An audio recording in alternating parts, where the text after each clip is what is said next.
নমস্কাৰ সকলোলৈ শুভ সন্ধ্যা জনাইছো। আমাৰ সময় 6:50 যদিও আমি 6:58 পৰা আৰম্ভ কৰিছো। অলপ কিছু সময় আমি শ্ৰোতা মণ্ডলীৰ কাৰণে কিছু সময় আমি বাট চাবলগীয়া হ'ল, তাৰ বাবে ক্ষমা প্ৰাৰ্থী।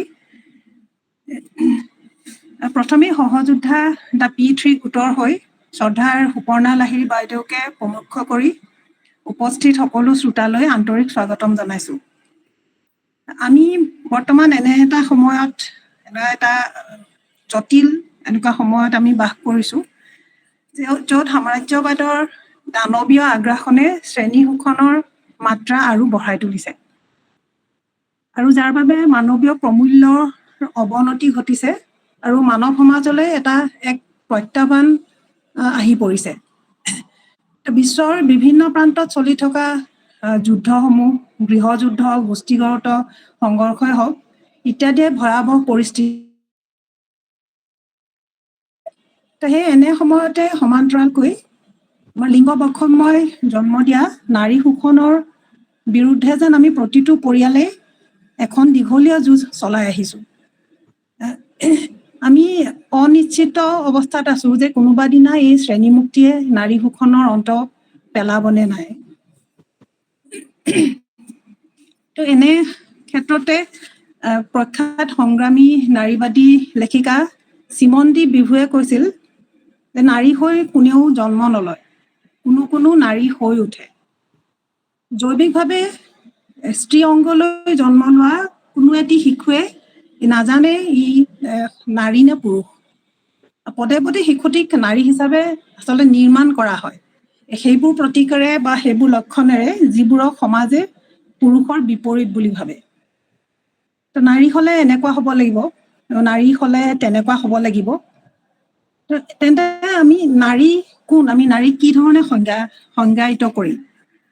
তো এই ক্ষেত্ৰত সমাজ, ধৰ্ম, আইন, অৰ্থনীতি, সাহিত্য, শিল্প, বিজ্ঞাপন, দৰ্শন আদিয়ে বেলেগ বেলেগকে নাৰীক সংজ্ঞায়িত কৰি লৈছে। এই নাৰী নিৰ্মাণ প্ৰক্ৰিয়া তথা নাৰীৰ সামাজিক নিৰ্মাণ ঘটে নাৰীক দমন কৰিবৰ বাবে। ই আজিও অব্যাহত আছে পূৰ্ণ শক্তিত। এই সন্দৰ্ভত বক্তা শ্ৰদ্ধাৰ সুপৰ্ণা লাহিৰী বাইদেৱে কৈছে, সভ্য সমাজ ব্যৱস্থাত নাৰী, পুৰুষ আৰু তৃতীয় লিংগৰ মানুহৰ সমমৰ্যাদা আৰু সম অধিকাৰৰ কথা কোৱা হয়, কিন্তু বাস্তৱত দেখা গৈছে যে ক্ষমতা, সম্পদ বিতৰণ, শিক্ষা, স্বাস্থ্য, শ্ৰম, সিদ্ধান্ত গ্ৰহণৰ ক্ষেত্ৰত এক চূড়ান্ত অসম বন্টন অৱস্থাৰ মাজেদি আমাৰ সমাজ গৈ আছে। এই বৈষম্য অকল অৰ্থনৈতিক নহয়, আৰ্থ-সামাজিক, সাংস্কৃতিক, ৰাজনৈতিক, মনস্তাত্ত্বিক আৰু ভাষাগতভাৱে বিস্তৃত তথা বহুমাত্ৰিক। গতিকে বৰ্তমান সময়ৰ লিংগ বৈষম্য মাথো নাৰীৰ সমস্যা নহয়, ই গণতন্ত্ৰ, মানৱতা আৰু সভ্যতাৰ সংকট। কিন্তু দেখা গৈছে যে সমগ্ৰ বিশ্বতে লিংগ বৈষম্যৰ প্ৰকাশ একে নহয়। ইউৰোপৰ বহুকেইখন উন্নত ৰাষ্ট্ৰত লিংগ সমতাৰ হাৰ শীৰ্ষত আছে, আনহাতে উন্নয়নশীল ৰাষ্ট্ৰ বা তৃতীয় বিশ্বৰ ৰাষ্ট্ৰৰ এই হাৰ অতি নিম্ন, তথা আমি ক'ব পাৰো যে লিংগ সমতাৰ হাৰ অতি নিম্ন বা এই যি লিংগ বৈষম্য তাৰ শিপাডাল অতি মজবুত। আনকি একেখন দেশৰে বেলেগ বেলেগ ৰাজ্যত লিংগ বৈষম্যৰ হাৰ বেলেগ বেলেগ। আমাৰ উত্তৰ পূৰ্বাঞ্চলতে আমি যদি চাওঁ তেনেহ'লে দেখিম যে ইয়াৰ অৱস্থা আৰু বেলেগ ধৰণৰ হয়। বেলেগ বেলেগ জাতি জনজাতিৰ সমাজতো ই ভিন্ন ৰূপত আছে। এই গোটেই বিষয়বিলাকক লৈ সুদীৰ্ঘ দিন আমাৰ শ্ৰদ্ধাৰ সুপৰ্ণা বাইদেৱে এই মানৱীয় বিষয়ত গৱেষণা কৰি আহিছে আৰু তেখেতৰ কেইবাখনো গ্ৰন্থত এইবিলাকৰ বিষয়ে বিস্তৃত লেখা ওলাইছে বা তেখেতে বিস্তৃতভাৱে ইয়াৰ বৰ্ণনা কৰিছে। তাৰে কেইখনমান উল্লেখযোগ্য গ্ৰন্থ হ'ল বদলে যাৱা বিয়াৰ ফুল, বদলে যাছে খাচী মায়েদেৰ গল্প। বাইদেৱে এখন মেঘালয় খাচী সম্প্ৰদায়ক লৈ লিখিছে। মণিপুৰৰ মেয়েৰা, ডাইনী হত্যাৰ উৎস সন্ধানে, জুমচাখেৰ বাতাসে একা কাদে পাৰ্বত্য চট্টগ্ৰাম, লাল সবুজেৰ ঝাড়খণ্ড তখন আৰ এখন, এই তথ্যসমূহ এই গ্ৰন্থসমূহ লিখোঁতে বাইদেৱে যি তথ্য গোটাইছে তো তাৰ সেই সমাজলৈ গৈ সমাজৰ মাজৰ পৰা সেই তথ্যসমূহ আহৰণ কৰিছে। এতিয়া বাংলাদেশৰ চট্টগ্ৰাম অঞ্চলৰ হওক ঝাৰখণ্ডৰ হওক তাৰ নাৰী সমাজৰ জীৱনশৈলীৰ লগত বাইদেউ প্ৰত্যক্ষভাৱে জড়িত বা প্ৰত্যক্ষ অভিজ্ঞতা বাইদেউৰ হৈছে।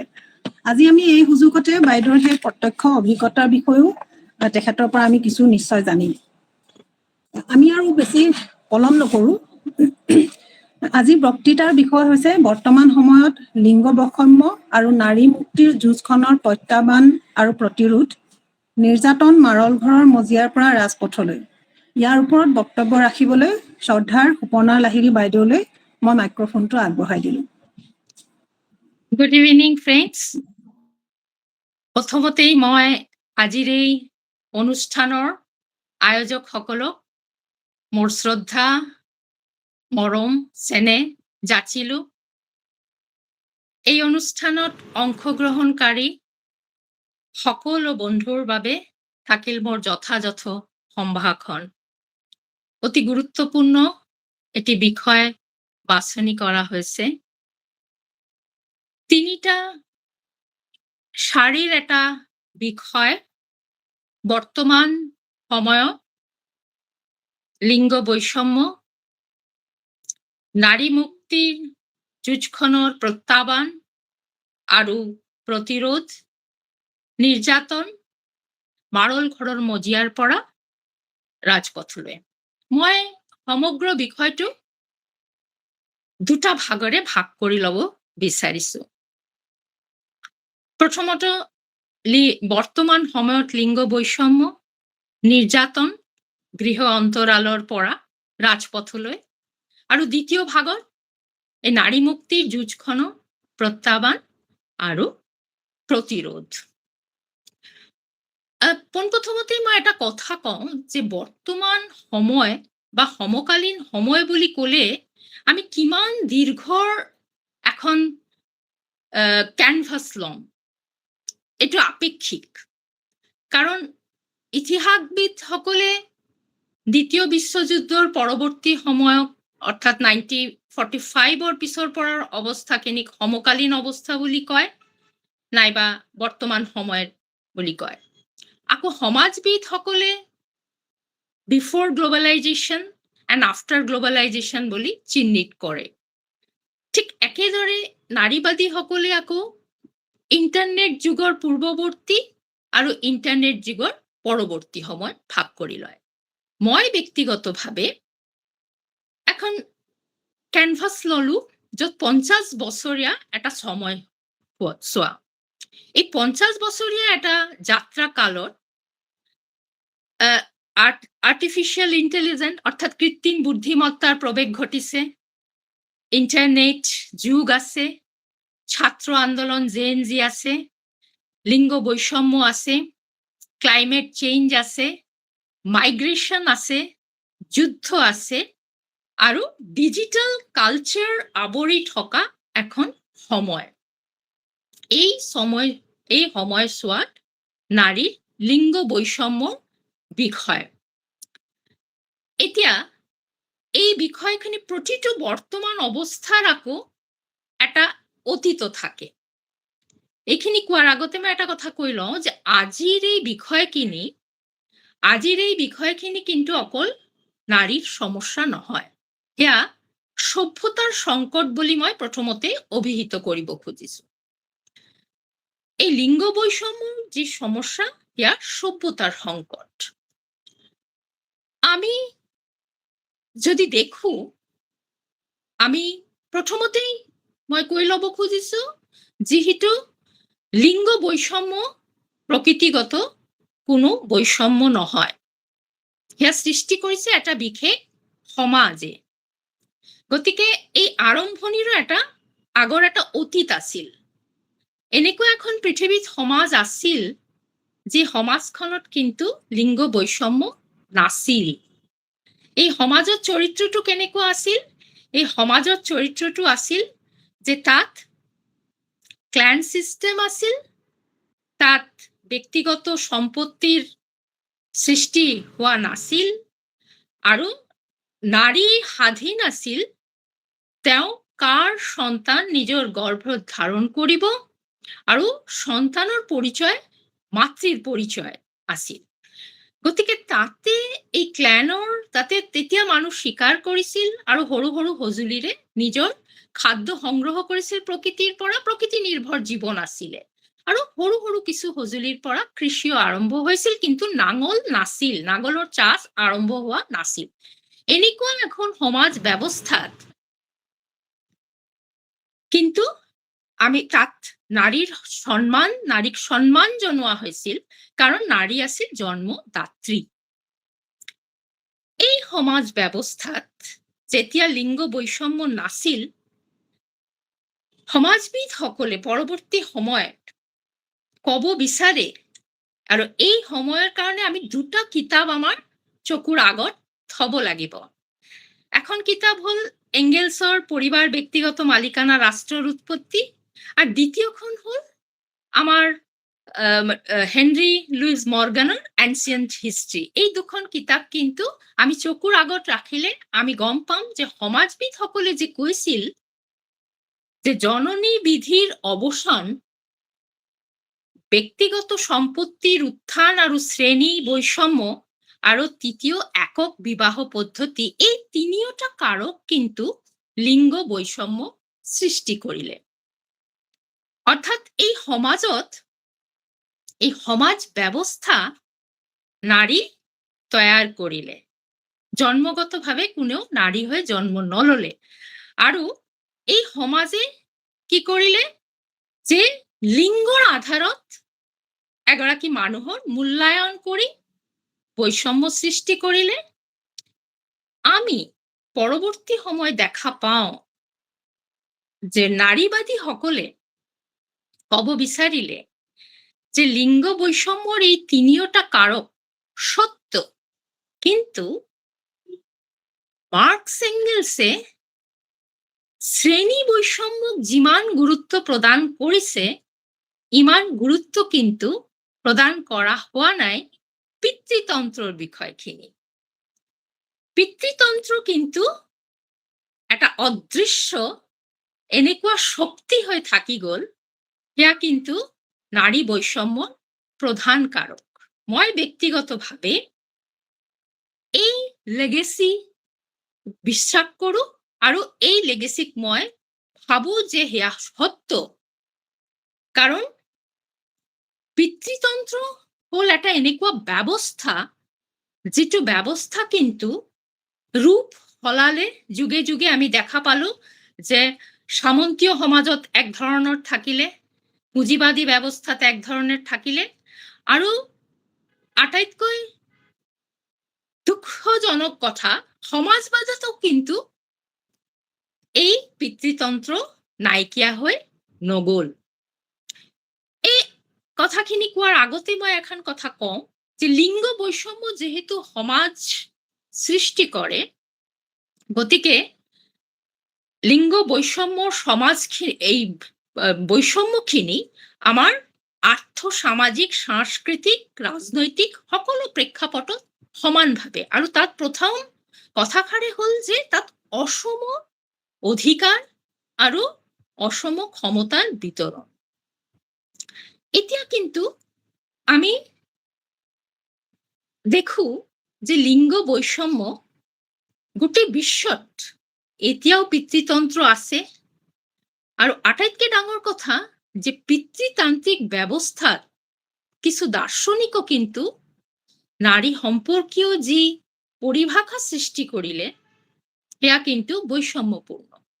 যেনেকে আমি এৰিস্টটলেৰ কথা ক'ব পাৰো যে এৰিস্টটলে ক'লে পুৰুষ সক্ৰিয়, নারী প্যাসিভ। ফ্রয়েডে ক'লে নারী হল খণ্ডিত মানুহ। গতিকে সতীত্ব, নারীত্ব, মাতৃত্ব এই অভিধানবিলাক যেতিয়া সমাজত বিয়পি গ'ল, তেতিয়া লিঙ্গ বৈষম্য আৰম্ভ হ'ল, আৰু এটা বৈষম্যপূৰ্ণ সমাজ। অৰ্থাৎ the patriarchy is the main root cause. এই প্যাট্ৰিয়াৰ্কি আজিলৈকে সমগ্ৰ বিশ্বত আছে, কিন্তু সমানভাৱে নাই। এতিয়া কেনেদৰে আমি চাম যে বিশ্বত এটা ধৰি লৈছো মই ইউৰোপৰ 3টা কান্ট্ৰি, ফিনল্যান্ড, সুইডেন, নরওয়ে, তাত কিন্তু আমি যদি দেখো তাত সন্তান জন্মর পিছত প্রসূতিকালীন ছুটি বা সন্তান কার গর্ভত জন্ম লব নারীর স্বাধীনতা, একে শ্রমর একে মূল্য, রাজনীতিত অংশগ্রহণ ইত্যাদি কিছুমান ক্ষেত্ৰত, শিক্ষাৰ ক্ষেত্ৰত, স্বাস্থ্যৰ ক্ষেত্ৰত আগবাঢ়ি থকা। কিন্তু ভাৰতবৰ্ষৰ আৰু তেওঁলোকৰ মাজতেও কিন্তু পিতৃতন্ত্ৰ আছে বা তেওঁলোকৰ মাজতো কিন্তু বৈষম্য আছে, যেনেকে কৰ্পোৰেট সেক্টৰত তাত এতিয়াও পুৰুষৰ আধিপত্য আছে, পাৰিবাৰিক হিংসা আছে। কিন্তু তাৰ ক্ষেত্ৰত এটা খুব ডাঙৰ যিটো কথা, ইতিবাচক কথা, সেয়া হ'ল তাত ৰাষ্ট্ৰৰ ভূমিকা, একটা নিউট্ৰাল ভূমিকা থাকে আৰ ৰাষ্ট্ৰেৰ সক্ৰিয় ভূমিকা থাকে। কিন্তু ভাৰতবৰ্ষৰ ক্ষেত্ৰত আমি দেখো যে তাত ইউৰোপৰ ক্ষেত্ৰত শিক্ষাৰ মাজেদি এই বৈষম্য ঢাকি থব পৰা যায়, কিন্তু ভাৰতবৰ্ষৰ ক্ষেত্ৰত অশিক্ষা, ধাৰ্মিক গোড়ামি, সাম্প্ৰদায়িক শক্তি, জাতি, ধৰ্ম সকলো ক্ষেত্ৰত বৈষম্যৰ শ্ৰেণী, বৈষম্যৰ কাৰণে কিছুমান ক্ষেত্ৰত সেয়া পিতৃতন্ত্ৰ আৰু নাৰী বৈষম্যৰ অৱস্থাখিনি অত্যন্ত নগ্নভাৱে প্ৰকাশিত হয়। এতিয়া আমি এটা তুলনামূলক অৱস্থাত যদি আহো, ভাৰতবৰ্ষতো কিন্তু সকলো ৰাজ্যত কিন্তু আমি সমানভাৱে দেখা নাই। যেনেকে আমি যদি ভাৰতবৰ্ষৰ দক্ষিণ প্ৰান্তক দেখো, কেৰালা বা সাউথ ইন্ডিয়া বুলি যদি কওঁ, তাত কিন্তু শিক্ষা যথেষ্ট আগবাঢ়ি আছে, তাত কিন্তু নাৰী পুৰুষৰ যিটো পপুলেশ্যনৰ অনুপাত কিন্তু ভাল অৱস্থাত আছে, তাত ৰাজনীতিত অংশগ্ৰহণৰ মাত্ৰাও যথেষ্ট ভাল, তাত বেলেগ ধৰণৰ সাংস্কৃতিক কিন্তু ক্ষেত্ৰত কিছু চিষ্টেম, কাষ্টমৰ মাজত কিন্তু পিতৃতন্ত্ৰ সোমাই আছে, যিটো বিবাহৰ সময়ত দেখিবলৈ পোৱা যায়। কিন্তু ভাৰতবৰ্ষৰ এনেকুৱা কিছুমান ৰাজ্য আছে, যেনেকে এতিয়া আমি যদি হৰিয়ানাত যাওঁ, তাত কন্যা ভ্ৰূণ, আনাৰ কিলিং, নাৰীৰ স্বতন্ত্ৰভাৱে ঘোৰা চোকাৰ ক্ষেত্ৰত এটা ৰেষ্ট্ৰিকশ্যন, লক্ষ্মণ ৰেখা তৈয়াৰ কৰা, বিভিন্ন ধৰণৰ আমি দেখি সামন্তীয় দেখো যে মূল্যবোধ একদম পৰিপুষ্ট হয়ে আছে। এতিয়া আমি যদি অসম আৰু উত্তৰ পূৰ্বাঞ্চল আৰু পশ্চিম বাংলার ক্ষেত্রে দেখো, একটা মধ্যম অবস্থাত আছে, কিন্তু পশ্চিম বাংলার আকৌ আমি একটা ইতিহাস দেখো যে তাত এটা 19 শতিকৰ একটা গভীৰ অন্ধকাৰ যুগ আছিল, য'ত কিন্তু উচ্চ বৰ্ণৰ নাৰীসকল বৈধব্য যন্ত্ৰণা সহ্য কৰিবলগীয়া হৈছিল আৰু সতী প্ৰথা দেখিছিলো। অসমৰ ক্ষেত্ৰত কিন্তু দুটা আমি ভাগ কৰি ল'ব পাৰো, যে ক্ষেত্ৰত জনজাতীয়, অজনজাতীয় মহিলাসকলৰ সমস্যা মাজত লিংগ বৈষম্য। উত্তৰ পূৰ্বাঞ্চলক মই অকমান ভিন্ন এটা ৰাজ্য হিচাপত দেখা পাওঁ। এই কাৰণে দেখা পাওঁ যে উত্তৰ পূৰ্বাঞ্চল হ'ল এনেকুৱা এখন ৰাজ্য য'ত আগতে যেটো বৰ অসম বুলি কয়, গোটেইখিনি ৰাজ্যৰ কিন্তু নাৰীসকলে আছিলে মাতৃপ্ৰধান এটা ধাৰা আছিলে। এইটো মাতৃতান্ত্ৰিকতা নহয় দেই, মাতৃধাৰা, ম্যাট্ৰিলিনি সোসাইটি আছিলে, যাত কিন্তু আমি বিশেষত যদি আমি ইয়াতে এতিয়াও 3টা ট্ৰাইবেল আছে, খাচী, জয়ন্তীয়া আৰু গাৰো, য'ত কিন্তু মাতৃধাৰা আছে, মাকৰ যিখন পৰিচয়েৰে কিন্তু সন্তানৰ পৰিচয় হয়, আনকি মাতৃ যিখিনি সম্পত্তি মাতৃৰ ইয়া সন্তানে কন্যা সন্তানে লাভ কৰে। গতিকে কিন্তু এই 3টা ট্ৰাইবৰ মাজত একটা ট্ৰানজিশনাল পিৰিয়ড চলি আছে, অৰ্থাৎ মাতৃ প্ৰাধান্য সমাজেও পিতৃতন্ত্ৰ প্ৰৱেশ কৰিছে, আৰু তাত আমি দেখা পাওঁ যে পাৰিবাৰিক ক্ষেত্ৰত ভায়োলেন্স বাঢ়ি আছে, সমাজত ইনসিকিউরিটি বাঢ়ি আছে। এটা একটা ভিন্ন মোর বদলে যাচ্ছে খাসী মায়েদের গল্পত আপোনালোকে যদি পঢ়ে বিস্তৃতভাৱে জানিব পাৰিব। আৰু এটা কথা হ'ল উত্তৰ পূৰ্বাঞ্চলত 47 পৰৱৰ্তী সময় কিন্তু কলা আইন, আপস্পা থকাৰ বাবে প্ৰচুৰ পৰিমাণে ইয়াত সেনাবাহিনী নিয়োগ হৈছে। গতিকে এটা সেনাবাহিনী প্ৰধান অঞ্চলত কিন্তু নাৰী কি ধৰণে সংগ্ৰাম কৰিছে সেয়া এটা খুব গুৰুত্বপূৰ্ণ বিষয়। গতিকে আমি দেখি যদি মণিপুৰ, আমি যদি দেখো যে আমাৰ অসমৰ বিভিন্ন প্ৰান্তত বিভিন্ন সময়ত কিন্তু এই সমস্যা এটা আছে। আৰু এটা কথা, আমাৰ কিছুমান জনজাতীয় অঞ্চলত কিন্তু ডাইনী হত্যাৰ সমস্যা আছে। আৰু ডাইনী হত্যা কুসংস্কাৰ বুলি অকল ষ্টাম্প দিলে নহ'ব। সেয়া কিন্তু ছ'চিঅ' পলিটিকেল এটা ক্ৰাইচিছ। আৰু কেনেদৰে এটা জনজাতীয় পৰিয়ালৰ ক্ষেত্ৰত ডাইনী সজোৱা হয়, সেয়াও এটা পলিটিকেল ক্ৰাইচিছ। এই ক্ষেত্ৰত কিন্তু মই কওঁ, উত্তৰ পূৰ্বাঞ্চলৰ ক্ষেত্ৰতেই হওক বা ভাৰতবৰ্ষত বিভিন্ন অঞ্চলৰ ক্ষেত্ৰতেই হওক, কিন্তু বৰ্ণ, ধাৰ্মিক গোড়ামী, ধৰ্মীয় স্থিতি এই সকলো কিন্তু ভিন্ন ভিন্ন হোৱাৰ বাবে লিংগ বৈষম্যৰ অৱস্থাখিনিও ভিন্ন ভিন্ন। যেনেদৰে আমি যদি আপাৰ কাষ্ট ব্ৰাহ্মণ সমাজত দেখো, তাত কিন্তু বিধৱা বিবাহ কল্পনাতীত ষ্টিল। যদি কোনো মহিলা অৰ্থনীতিৰ অৱস্থাৰ পৰা পৰাধীন, তেতিয়াহ'লে কিন্তু বৈধব্য সময়ৰ পৰা তেওঁ পৰিয়ালৰ অভিভাৱকৰ মতেই চলিবলগীয়া হয়। সেকেন্ডলি কিন্তু ঠিক লগতে কিন্তু আমি যদি জনজাতি পৰিয়ালত যাওঁ, আমি তাত দেখো বিধৱা বিবাহেৰ একটা ৰীতি আছে। এইটো মই বদলে যাওয়া বিয়াৰ ফুলত মই এইখিনি সম্পূৰ্ণভাৱে তাতে এনালিসিস কৰিছো যে এটা জনজাতীয় পৰিয়ালৰ ক্ষেত্ৰত কিন্তু এই সমস্যা ইমান গভীৰ নহয়। বা সম্পত্তিৰ ক্ষেত্ৰত দেখা যায় উৎপাদন ব্যৱস্থাৰ লগত, আৰ্থ সামাজিক উৎপাদন ব্যৱস্থাৰ লগত মহিলা এনেদৰে যুক্ত হৈ আছে যে তাৰ অৱস্থান তাক পৰিয়ালৰ বোঝ হিচাপত ভাবা নহয়, তেওঁ অ্যাসেট হৈ যায়। কিন্তু আকৌ তাত বিভিন্ন ধৰণৰ ভিন্ন ধৰণৰ সমস্যা এতিয়া গা কৰিছে। যেনেকে মই ক'লো, এটা সেনাবাহিনীৰ একটা স্টেট স্পন্সাৰ্ড কিছুমান কিছু সমস্যা তৈয়াৰ হয়েছে, যা ডাইনী হত্যা এটা কিন্তু বৃহৎ সমস্যা। এতিয়া সৰ্বভাৰতীয় ক্ষেত্ৰত এতিয়া প্ৰশ্ন হল যে পৰিয়াল এটা এগৰাকী মানুহৰ জীৱনত আটাইতকৈ শক্তিশালী প্ৰতিষ্ঠান। এই পৰিয়ালৰ ক্ষেত্ৰত দেখা গৈছে যে নাৰী কিন্তু নিৰাপদ অৱস্থানত নাই। গতিকে আমি যেতিয়া কৈ আছি যে মানুহৰ ঘৰৰ মজিয়াৰ পৰা ৰাজপথলৈ, প্ৰথমতেই মই বিচাৰ কৰিম যে কেনেদৰে আজি পৰিয়ালত অনিৰাপত্তাত ভুগিবলগীয়া হৈছে নাৰী। এনে ক্ষেত্ৰত মই একটা ৰিচাৰ্চৰ কথা ৰিচাৰ্চৰ সহযোগ লম, অমৰ্ত্য সেনৰ জীৱন যাত্ৰা আৰু অৰ্থনীতি। তেওঁৰ প্ৰতিটি ট্ৰাষ্টৰ পৰা একটা ৰিচাৰ্চ, সৰ্বভাৰতীয় ৰিচাৰ্চ কৰা হৈছিল। এই ৰিচাৰ্চখন কৰা হৈছিল তাতে মূলত গৃহ অন্তৰালত নাৰী কেনেদৰে শোষিত, নিপীড়িত, বঞ্চিত হয়। মই এই ৰিচাৰ্চখিনিৰ অৱস্থানটোৰ পৰাই মোৰ বক্তব্যটোক মই বিলাবলৈ চেষ্টা কৰিম। তেওঁ ৰিচাৰ্চে এইটো দেখুৱাইছে যে পৰিয়ালত শোষণ আৰম্ভ হয়, নিপীড়ন আৰম্ভ হয় কন্যা ভ্ৰূণ হত্যাৰ মাজেদি। আমাৰ পৃথিৱীত প্ৰযুক্তিগত উন্নতি যোৱা 50 বছৰত তীব্ৰ গতিত হৈছে।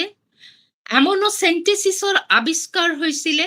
এমনোসেন্টেসিসৰ আৱিষ্কাৰৰ মূল কাৰণ আছিল যে যদি কোনো নাৰী অবৈধভাৱে বা ধৰ্ষণৰ যোগেদি তেওঁ সন্তান সম্ভৱা হয়, তেওঁ যদি এই সন্তানক ৰাখিব নোখোজে, তেতিয়া গৰ্ভপাতৰ অধিকাৰ আছে। এমনোসেন্টেসিসৰ পদ্ধতিত আৰু এটা সুফল আছিলে যে এমনোসেন্টেসিসৰ যোগেদি নাৰীৰ গৰ্ভ অবস্থাৰ শিশু শাৰীৰিক মানসিক ভাবে কিমানখিনি সুস্থ তা বোঝা সম্ভৱ। যদি কোনো নাৰী ভাবে যে তেওঁৰ গৰ্ভৰ সন্তান অসুস্থ আৰু এই অসুস্থ শিশুক তেওঁ জন্ম নিদিব, তেতিয়া তেওঁ গৰ্ভপাত কৰাব পাৰে। কিন্তু আমি কি দেখিলো? আমি দেখিলো এমনোসেন্টেসিস যধে মধে অতি কম পইচাৰে ভ্ৰূণ হত্যা হৈ আছে, নাৰী ভ্ৰূণ হত্যা হৈ আছে। কিছুমান ৰাজ্যত কিন্তু তীব্ৰভাৱে এমনোসেন্টেসিসৰ প্ৰয়োগ হল আৰু নাৰী ভ্ৰূণ হত্যা হল। এটো হল প্ৰাথমিক শোষণ। দ্বিতীয় শোষণ কি হল?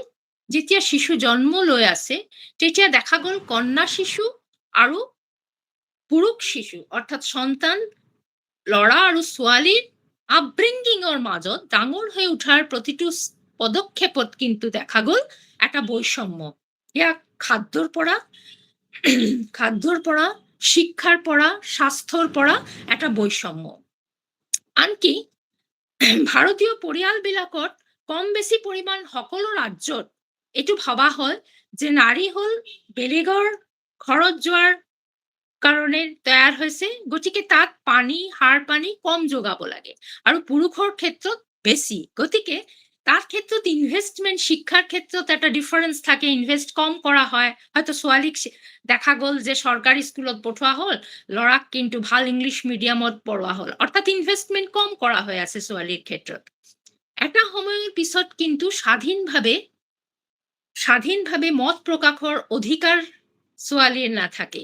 ঘৰত তেওঁৰ দেউতা ককায়েকৰ ওপৰত তাৰ শেষ সিদ্ধান্ত দিয়া হয়। তেনে ক্ষেত্ৰত বিবাহৰ ক্ষেত্ৰত দেখা যায় ভাৰতীয় যেটো বিবাহ ধাৰা সম্প্ৰদান কৰাৰ ৰীতি আছে আৰু নাৰীক কি হয় তেতিয়া ভাল ল'ৰাৰ চাই সম্প্ৰদান কৰি দিয়া হয়, কাৰণ নাৰী যেন পিতৃৰ দায়িত্বৰ পৰা মুক্ত হৈ তাৰ স্বামীৰ গৃহে তাক পঠুৱাই দিয়া হ'ল, স্বামীৰ দায়িত্ব দি দিয়া হ'ল। এই যেটো নারীর যেটো একটা বস্তুগত যেন চরিত্র হয়ে গেল, একটা অবস্থানের পরা আরো একটা অবস্থান, তার হেক ঠিকানা তার পিতৃগৃহ নহয় স্বামী গৃহ। এতিয়া স্বামী গৃহ তৃতীয় পর্যায়ের কি ধরনের শোষণের সম্মুখীন হয় ভারতীয় নারী, মূলত তাত প্রথম যিখন হয় তাত যৌতুক আছে। এই রিসার্চে কৈছিলে যে প্রতি ৩ গৰাকীৰ ভিতৰ ১গৰাকী নাৰীয়ে পুৰুষৰ দ্বাৰা প্ৰহিত হওয়াৰ ঘটনা অতি স্বাভাবিক বলে ভাবি লয়। অৰ্থাৎ পুৰুষে যদি শাৰীৰিকভাবে অত্যাচাৰ কৰে, যদি তেওঁৰ কথা ভালকে নুশুনে তেতিয়াও মাৰিব পাৰে, আৰু সেয়াই কিছু ক্ষেত্ৰত মনস্তাত্ত্বিক যিখন নিৰ্যাতন তাৰ চাইতে কিন্তু শাৰীৰিক নিৰ্যাতন কোনো ৰাজ্যত ইমান তীব্ৰ যে তেওঁলোকে এইটো ফ্যামিলি কোৰ্টলৈকে নাযায়, ফ্যামিলি কোৰ্ট পৰ্যন্ত না যায়, কাৰণ তাত এটা লাজৰ কথা জড়িত হৈ থাকে। গতিকে আমি এখিনি দেখিলো যে পিতৃতন্ত্ৰত কেনেদৰে ঘৰৰ মজিয়াতে নাৰী অসুৰক্ষিত, নিকট আত্মীয় পৰিজনৰ দ্বাৰা তেওঁ নিকট আত্মীয় পৰিজনে তেওঁক সুৰক্ষিত কৰে ৰাখিব পৰা নাই। আৰু ৰাজপথৰ কথা বা সামাজিক কথা, ৰাজনৈতিক ক্ষেত্ৰত এই অসম অৱস্থা আমি দেখি পাইছো যে নাৰীৰ বাবে ক্ৰমান্বয়ে লক্ষ্মণ ৰেখা তৈয়াৰ হৈছে, গধূলিৰ পিছত ঘৰত সোমাব লাগিব, বাসে ট্ৰামে নাৰী অসুৰক্ষিত। আজি ৰাজনৈতিক ক্ষেত্ৰত দেখা গৈছে যে নাৰী ভোট ব্যাংক হিসাবত যিমান ব্যবহাৰ হৈ আছে, কিন্তু তাত মত প্ৰকাশৰ কোনো অধিকাৰ নাৰীৰ নাই। এই বিষয়বিলাক কিন্তু উৎস হল পিতৃতন্ত্ৰ, কাৰণ পিতৃতন্ত্ৰ যে ৰূপ হলায় সামন্তীয় মূল্যবোধ যেবিলাক লৈ ফুৰে, এই মূল্যবোধৰ মাজৰ পৰাই কিন্তু নাৰীৰ এই সমস্যাখিনি, যেটো আমাৰ আলোচনাৰ প্ৰথম খণ্ড, যে আমাৰ নাৰীৰ লিঙ্গ বৈষম্য, অৰ্থাৎ আমি সমাজৰ প্ৰতি ক্ষেত্ৰত যেটো লিঙ্গ বৈষম্য, তাত হায়াৰ ষ্টাডিজৰ ক্ষেত্ৰত হ'ব পাৰে, বিষয় বাছনিৰ ক্ষেত্ৰত হ'ব পাৰে, এতিয়াও কিছুমান কাম আছে যে নাৰীৰ বাবে নিৰ্দিষ্ট কৰা হৈছে, যেনেকে নাৰ্ছ হোক, শিক্ষিকা হোক, বা ঘৰৰ কাম কৰা বাজনীক হোক, সেয়াই যেন অকল নাৰীৰ কাম। আকৌ আৰু এটা সমস্যা হল যে পৰিয়ালৰ মাজত কিছু শ্ৰম অদৃশ্য শ্ৰম হৈ থাকি যায়, এয়া কোনো সামাজিকভাৱে কিন্তু ৱেজ সৃষ্টি কৰিব নোৱাৰে, পাৰিশ্ৰমিক তৈয়াৰ নকৰে। এনেকে ক্ষেত্ৰত কামৰ হেঁচাত বাহিৰত থাকিলেও এইটো এটা ডাবল ওয়াৰ্ক, দুই ধৰণৰ কামৰ মাজত কিন্তু নাৰীৰ জীবন বাঁধা হৈ থাকে। পৃথিবীর যিমান সম্পদ আহরণ হয় তার 1/3 কিন্তু নারীর শ্রম দ্বারা তৈয়ার হয়, কিন্তু তার লাভাংশৰ পৰা বঞ্চিত হয় নাৰী। গতিকে এই পিতৃতান্ত্ৰিক সমাজ ব্যবস্থাৰ নাইকিয়া নহলে নাৰীৰ লিংগ বৈষম্যৰ বিষয়খিনি কিন্তু মুক্ত নহয়। এইটো মোৰ প্ৰথম অৱস্থান বুলি মই ভাবো। এতিয়া আমি আমাৰ দ্বিতীয় অৱস্থানৰ পিনে গতি কৰিম, যে আমি নিৰ্যাতনৰ লগত কেনেদৰে নাৰী মুক্তি, প্ৰত্যাহ্বান আৰু আমাৰ প্ৰতিৰোধ। মই ভাবো যে সভ্যতাত একমাত্ৰ আন্দোলন নাৰী মুক্তি আন্দোলনে এনেকুৱা আন্দোলন যিখিনি আন্দোলন কিন্তু কোনো ব্যক্তিগত স্বাৰ্থ পূৰণ নাইবা কিবা এটা অধিকাৰৰ কাৰণে সজাগ হৈছে বা এটা অধিকাৰৰ কাৰণে তাত সংগ্ৰাম কৰা হৈছে। কাৰণ নাৰী মুক্তিৰ আৰম্ভণি যেটো ফ্ৰেঞ্চ ৰেভলিউশন বা পৰবৰ্তী সময় ইংল্যান্ড বা আমেৰিকাৰ যিখন উদ্ভৱ হোৱা সময়ৰ যিখন আন্দোলনৰ পৰা, তাত প্ৰথম প্ৰশ্নই হয় কিন্তু যে আমি নাগৰিক, আমাক নাগৰিকৰ স্বীকৃতি দিব লাগিব। This is the first question, যে উই আৰ সিটিজেন। গতিকে এইখন নাৰী মুক্তি আন্দোলন এখন উদাৰ আন্দোলন। ফেমিনিজম, নাৰীবাদ, ফেমিনিজম শব্দটোৱে শব্দটোৱে ফৰাসি শব্দ, যাৰ অৰ্থ হল একটা বিশেষ দিকে পৰিবৰ্তন, একটা বিশেষ ধাৰা পৰিবৰ্তন। এই ফেমিনিজমৰ চিন্তাত এই ফ্ৰান্সৰ আমি আৰম্ভণিটো এনেকে কৰিব লাগিব যে 1700 কিমান খ্ৰীষ্টাব্দত আমি 1773 বোধ কৰো, তাত মেৰী wollstonecrafte যেতিয়া ভিন্ডিকেশ্যন অফ ওমেন প্ৰব্লেম লৈ যেতিয়া তেওঁ লিখিলে, তেওঁ এইখিনি কথাই বাৰে বাৰে, তেতিয়ালৈকে বিশ্বত কিন্তু নাৰীবাদৰ কোনো শ্লোগান সৃষ্টি হোৱা নাছিলে, তেওঁ এইখিনি কথাই বাৰে বাৰে তাত লিখিলে যে নাৰীৰ, এগৰাকী নাৰীৰ পূৰ্ণ human being and complete human being হোৱাৰ অধিকাৰ আছে। আমাৰ পুৰুষে যিখিনি অধিকাৰ লৈ জীয়াই থাকে, নাৰীও এইখিনি অধিকাৰ লৈ জীয়াই থাকিব পাৰে, হিউম্যান বিং। সো নাৰী মুক্তি আন্দোলন কোনো এটা ইজম নহয় যে এইটো মাৰ্ক্সবাদৰ তত্ত্ব বা এইটো মাওইজমৰ তত্ত্ব বা এইটো এনেকুৱা নহয়। নারী মুক্তি আন্দোলন কিন্তু the assemble of so many thought, কেবা গৰাকীৰ চিন্তাৰ এটা, এইটো ক'ব পৰা যায় নাৰী মুক্তি আন্দোলনৰ টুলস হয়, সঁজুলি হয়, যেটো কিন্তু সভ্যতাৰ লগে লগে বিভিন্ন ধাৰাত বিভক্ত হৈছে আৰু বিস্তৃত হৈছে আৰু সুন্দৰ হৈছে, আৰু নাৰী মুক্তি আন্দোলন উদাৰ হয়েছে।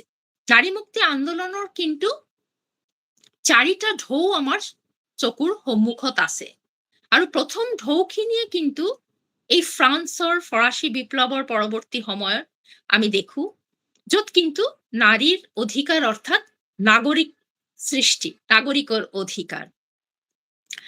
এতিয়া আমি তাৰ পিছত দেখিলো যে দ্বিতীয় এটা ঢৌ আহিল, কাৰণ প্ৰথম ঢৌৰ যেতিয়া নাগৰিকৰ অধিকাৰ লৈ কথা কোৱা হ'ল, তেতিয়া দেখা গ'ল যে সমাজত শ্বেতাংগ মহিলাসকলে কিন্তু এই আন্দোলনৰ মুখ্য চৰিত্ৰত আছিলে, তেওঁলোকে নেতৃত্ব দিবলৈ আগুৱাই আহিলে। এই আন্দোলন কিন্তু কৃষ্ণাংগ নাৰীৰ সমস্যা সমাধান কৰিব পৰা নাছিল। কৃষ্ণাংগ নাৰীসকলে কিন্তু শ্বেতাংগ পুৰুষৰ দ্বাৰা যেতিয়া নিৰ্যাতিতা হৈছিল, তেতিয়া কিন্তু শ্বেতাংগ নাৰীসকল নিশ্চুপ থাকিবলৈ বাধ্য হৈছিল। গতিকে নাৰী মুক্তি আন্দোলনৰ দ্বিতীয় ঢৌত কিন্তু এটা খুব স্লোগান শুনা গ'ল, দ্য পার্সোনাল ইজ পলিটিক্স। অর্থাৎ নারী মুক্তির আন্দোলনৰ নাৰীবাদৰ প্ৰথম কথা আছিলে যেহেতু যে এই যাবৎকাল, যেটো মেৰী wollstonecrafte কৈছে, এই যাবৎকাল যিমান ইতিহাস ৰচনা হৈছে সকলো কিন্তু পুৰুষৰ কথা কোৱা হৈছে আৰু পুৰুষৰ বাবে লিখা হৈছে। Now we have to write our own history. এতিয়া আমি আমাৰ ইতিহাস লিখিব লাগিব, আমাৰ মাতৃৰ কথা ক'ব লাগিব, আৰু আমি আমাৰ কথা কম।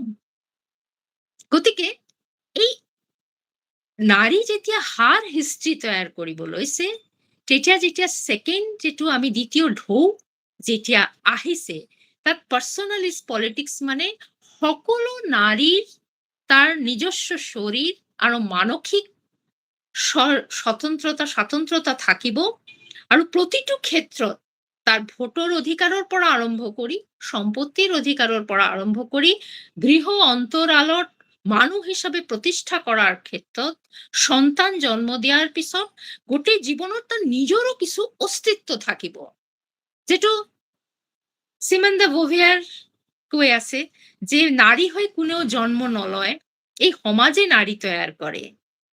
গতিকে ফেমিনিজমক কোৱা হয় এই কাৰণে মাল্টিফোকাল, মাল্টিভোকাল আৰু মাল্টি ডাইমেনশনাল। আচলতে এইটো এটা পথতে গতি নকৰে যে আমাৰ এই অধিকাৰটো প্ৰয়োজন, আমাৰ এই অধিকাৰটো প্ৰয়োজন। এটা ওভাৰঅল ডেভেলপমেন্ট প্ৰয়োজন সমাজত। আমি দেখিবলৈ পাইছো যে 1960ৰ পৰা 1980ৰ এই সময়খিনি এটা সেকেন্ড ঢৌ বুলি কোৱা হয়, কিন্তু এইখিনিতে মই কেইটামান সময়ক আনিম। যেনেকে যেতিয়া 1868 ইংলেণ্ডত যেতিয়া ইণ্টাৰনেশ্যনেল লেবাৰ কনফাৰেন্স যেতিয়া হ'ল, ৱাৰ্কাৰ কনফাৰেন্স, য'ত কাৰ্ল মাৰ্কছেও বোধ কৰোঁ উপস্থিত আছিলে, তেওঁ এটা কথা খুব কৈছিল যে নাৰী শ্ৰমিক ট্ৰেড ইউনিয়নত আহিব লাগিব। নাৰী শ্ৰমিক আৰু পুৰুষ শ্ৰমিকৰ মাজত ডিফাৰেন্স কিয় থাকিব? আৰু তেওঁৰ কথাত কিন্তু লক্ষ লক্ষ নাৰী শ্ৰমিক ওলাই আহিছিলে। আৰু আমি পৰৱৰ্তী সময়ও দেখিলো কিন্তু প্যাৰিছ চহৰত প্ৰবল বেগত নাৰী শ্ৰমিকসকলে দৰ্জী হওক, চেলুন হওক, সৰু সৰু কাৰখানাৰ শ্ৰমিকসকলে হওক ওলাই আহিছিলে। আৰু আমি এনেদৰে দেখিছিলো যে বিভিন্ন সময়ত সমাজবাদৰ বিপ্লৱৰ পৰা আৰম্ভ কৰি সমাজৰ বিভিন্ন ক্ষেত্ৰত যেনেকে নাৰী শ্ৰমিকসকলে, ইয়াৰ মাজতেই মই কম যে নিউয়ৰ্ক চিটিৰ দৰ্জী মহিলাসকলে যেটো ইণ্টাৰনেশ্যনেল ওমেন্স ডে বুলি চিহ্নিত হৈছে, তেওঁলোকৰ এই সক্ৰিয় ভূমিকা। অৰ্থাৎ আমি দেখিবলৈ পালো যে ইতিমধ্যে নাৰী শ্ৰমিকসকলে সকলৰ পাৰ্টিচিপেশ্যন হ'ল। কিন্তু 1868, 1889 ইত্যাদি সময়ত আমাৰ ভাৰতবৰ্ষৰ ক্ষেত্ৰত কিন্তু তাৰ তেতিয়ালৈকে কোনো প্ৰভাৱ আমি দেখিবলৈ পোৱা নাই। কিন্তু ভাৰতবৰ্ষত 1920 অৰ্থাৎ 20 শতকৰ পৰা আমি এটা বিষয় দেখিছো যে ভাৰতবৰ্ষৰ বিভিন্ন প্ৰান্তত কিন্তু এটা এই ঢৌ চুই গৈছিল। কিন্তু ইয়াত দুটা ধাৰা, অৰ্থাৎ আমি যেটো ফেমিনিজম প্ৰথমৰ পৰাই দুটা ধাৰাত বিভক্ত আছিলে, বুৰ্জোৱা ফেমিনিজম আৰু প্ৰলেটেৰিয়েট ফেমিনিজম। 1868ত আমি প্ৰলেটেৰিয়েট ফেমিনিজম বুলি কওঁ। আৰু বুৰ্জোৱা ফেমিনিজমৰ ক্ষেত্ৰত আমি কি দেখা পাওঁ যে বুৰ্জোৱা ফেমিনিজমৰ ক্ষেত্ৰত হ'ল যে সংসদীয় ৰাজনীতিৰ মাজত কিছু সুবিধা দি এম্পাৱাৰমেন্ট অফ ওমেন যাক কোৱা হয়, নাৰীৰ অধিকাৰ দিয়া হয়। এতিয়া ভাৰতবৰ্ষৰ ক্ষেত্ৰত কিন্তু দেখা গ'ল যে 1904 খ্ৰীষ্টাব্দতেই মণিপুৰত কিন্তু নুপিলাৰ সংগ্ৰাম হৈছিল। তাত কিন্তু আদিবাসী মহিলাসকল ভাৰতবৰ্ষৰ বিভিন্ন প্ৰান্তত কিন্তু ইংৰেজৰ দ্বাৰা যেটো কৃষি ল তাৰ বিৰুদ্ধে কিন্তু যোগদান, তাত ঝাৰখণ্ড আছিলে, তাত বিহাৰ আছিলে, বিভিন্ন অঞ্চলৰ কৃষক মহিলা, মহাৰাষ্ট্ৰত কিন্তু সুতা কল এবং কৃষক শ্ৰমিক মহিলাসকলে ৰেল ইউনিয়ন ইত্যাদিত কিন্তু নাৰীৰ পাৰ্টিচিপেশ্যন আছিলে। কিন্তু মূল হতৰ যিখিনি ফেমিনিজমৰ আন্দোলন তাত কিন্তু সেয়া কিন্তু উচ্চ থাকি গ'ল। এটোক এটা প্ৰান্তিক জনজীৱনৰ আন্দোলন হিচাপত চিহ্নিত কৰা হ'ল। নাৰী মুক্তি আন্দোলনৰ মেইন ষ্ট্ৰীমত সেয়া আহিব পৰা নাই। আমি দেখিছো যে আমাৰ দেশত ইণ্ডিপেণ্ডেন্সৰ মানে 47ৰ পৰৱৰ্তী সময়ত আমি দেখিছো দুটা ধাৰা।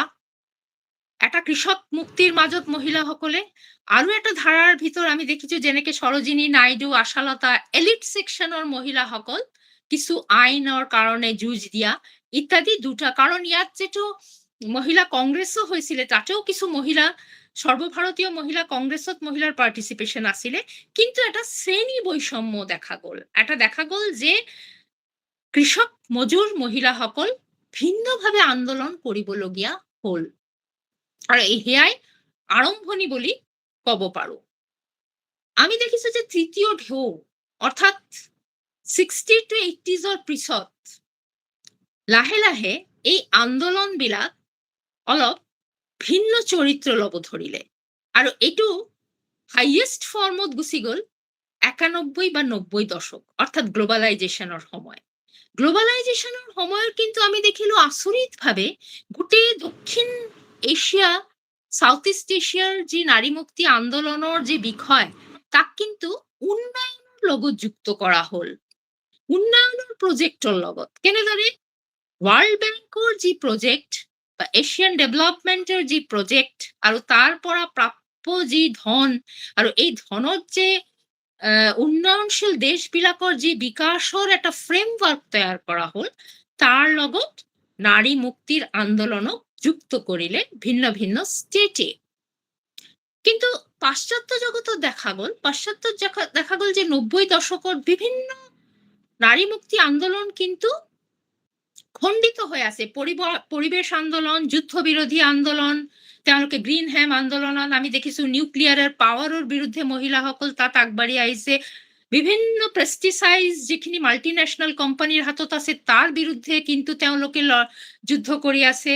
ৰাইট টু এবৰ্শন, আনকি LGBT সমকামিতা, আকৌ তৃতীয় লিংগ ইত্যাদি তেওঁলোকে সৰব হৈ আছে। আৰু ভাৰতবৰ্ষৰ ক্ষেত্ৰত কি হৈ আছে, পাকিস্তানৰ ক্ষেত্ৰত, বাংলাদেশৰ ক্ষেত্ৰত, আমি সাউথ ইষ্ট এছিয়াৰ বিভিন্ন দেশৰ ক্ষেত্ৰত দেখি আছো খুব দ্রুত গতিত ইন্টারন্যাশনালি, খুব দ্রুত গতিত যেটু বহুজাতিক কোম্পানির অনুপ্রবেশ, এখন বিস্তৃত বাজার তৈরি, পুঁজির চরিত্র ভিন্ন হব ধরিলে, সীমান্ত ভাঙি পুঁজি যেতিয়া আন্তর্জাতীয় একটা চরিত্র ধারণ করিলে নারী মুক্তির যে পরিভাষা, নারী মুক্তির অবস্থানও ভিন্ন হব ধরিলে। আৰু ঠিক তেনেকুৱা অৱস্থাত দেখা গ'ল যে গ্লোবালাইজেশ্যনৰ চূড়ান্ত এফেক্ট নারীর উপর পড়িলে।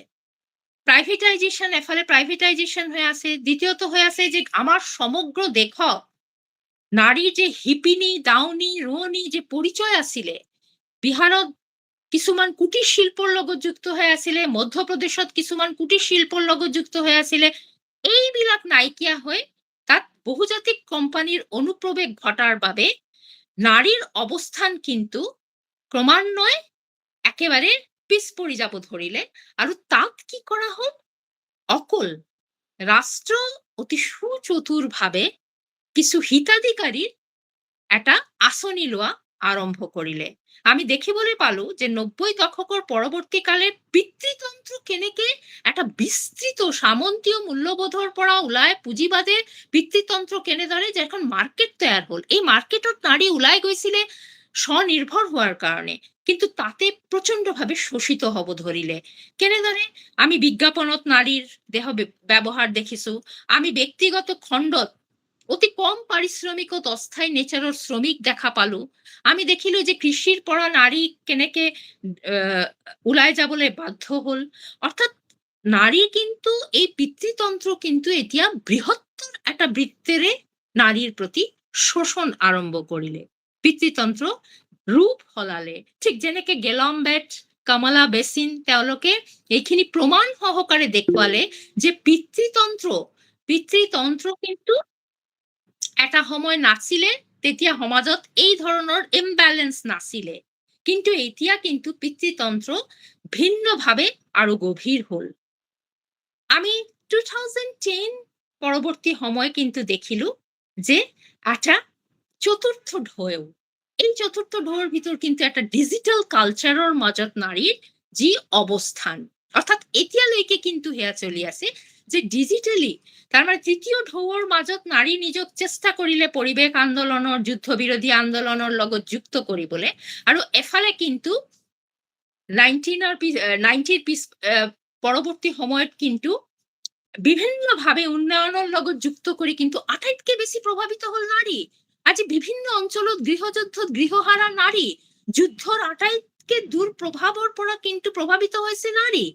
গৃহযুদ্ধ যেতিয়া হয় তাত কিন্তু আমি মণিপুৰ দেখিছো কেনেদৰে গৃহহীন হৈ আশ্ৰয় শিবিৰত নাৰী আৰু শিশু নিৰ্যাতিতা নিপীড়িতা হৈ আছে। আমি দেখিবলৈ পাইছো যে আজি যিটো আমেৰিকাৰ আক্ৰমণত কেনেদৰে মিলাপ চহৰত 126 গৰাকী সৰু সৰু বালিকাৰ মৃত্যু ঘটিল। এই সকলো কিন্তু আমি দেখিব পাইছো যে যুদ্ধৰ পৰাই হওক, বিভিন্ন আনকি পৰিৱেশ প্ৰকৃতি,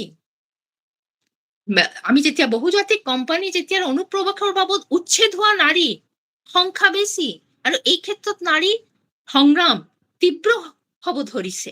গতিকে চতুৰ্থ ঢেউৰ মাজৰ পৰা আমি দেখিবলৈ পাইছো যে এই মুহূৰ্তত আমি ঘূৰি আহো যে এই মুহূৰ্তত বৰ্তমান সময়ত নাৰী মুক্তি আন্দোলনৰ কি প্ৰত্যাহ্বান আৰু প্ৰতিৰোধ আমি দেখিবলৈ পাইছো। আমি ভাৰতৰ প্ৰেক্ষাপটত কওঁ যে নাৰী মুক্তি আন্দোলন এতিয়া এনেকুৱা এটা অৱস্থাত আছে য'ত এফালে কিন্তু প্ৰান্তিক মানুহৰ মাজত নাৰী একেবাৰে কক বকাই আছে, কাৰণ প্ৰকৃতি বাঁচাও আন্দোলন, জল জংগল জমিনৰ যি সংগ্ৰাম, তাত নাৰী আজি বুকুচাত সন্তান লৈ ৰাষ্ট্ৰৰ মুখামুখি হবলৈ বাধ্য হৈছে।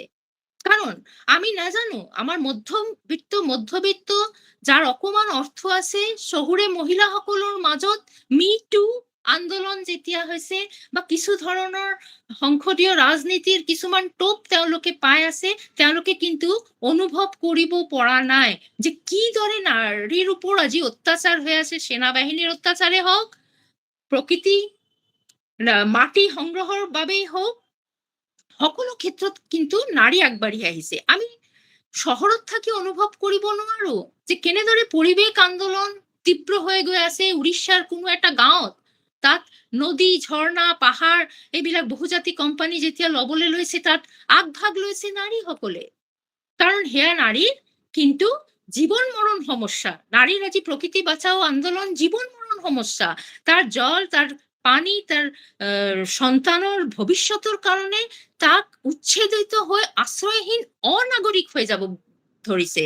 গতিকে এই যিটো বিশাল নাৰীৰ আন্দোলন, এই আন্দোলন কিন্তু শহুৰে যিখিনি শহৰৰ যিখিনি আন্দোলন, এই আন্দোলন কিন্তু দুইটা বিপৰীত সমান্তৰাল হৈ যাব ধৰিছে। আৰু এই আন্দোলনবিলাক সমান্তৰাল হোৱাৰ বাবে নাৰীক আমি হয়তো বা ইন্টাৰনেটৰ সহযোগিতাত হয়তো এটা যোগসূত্ৰ তৈয়াৰ হৈছে, নোহোৱাও নহয়।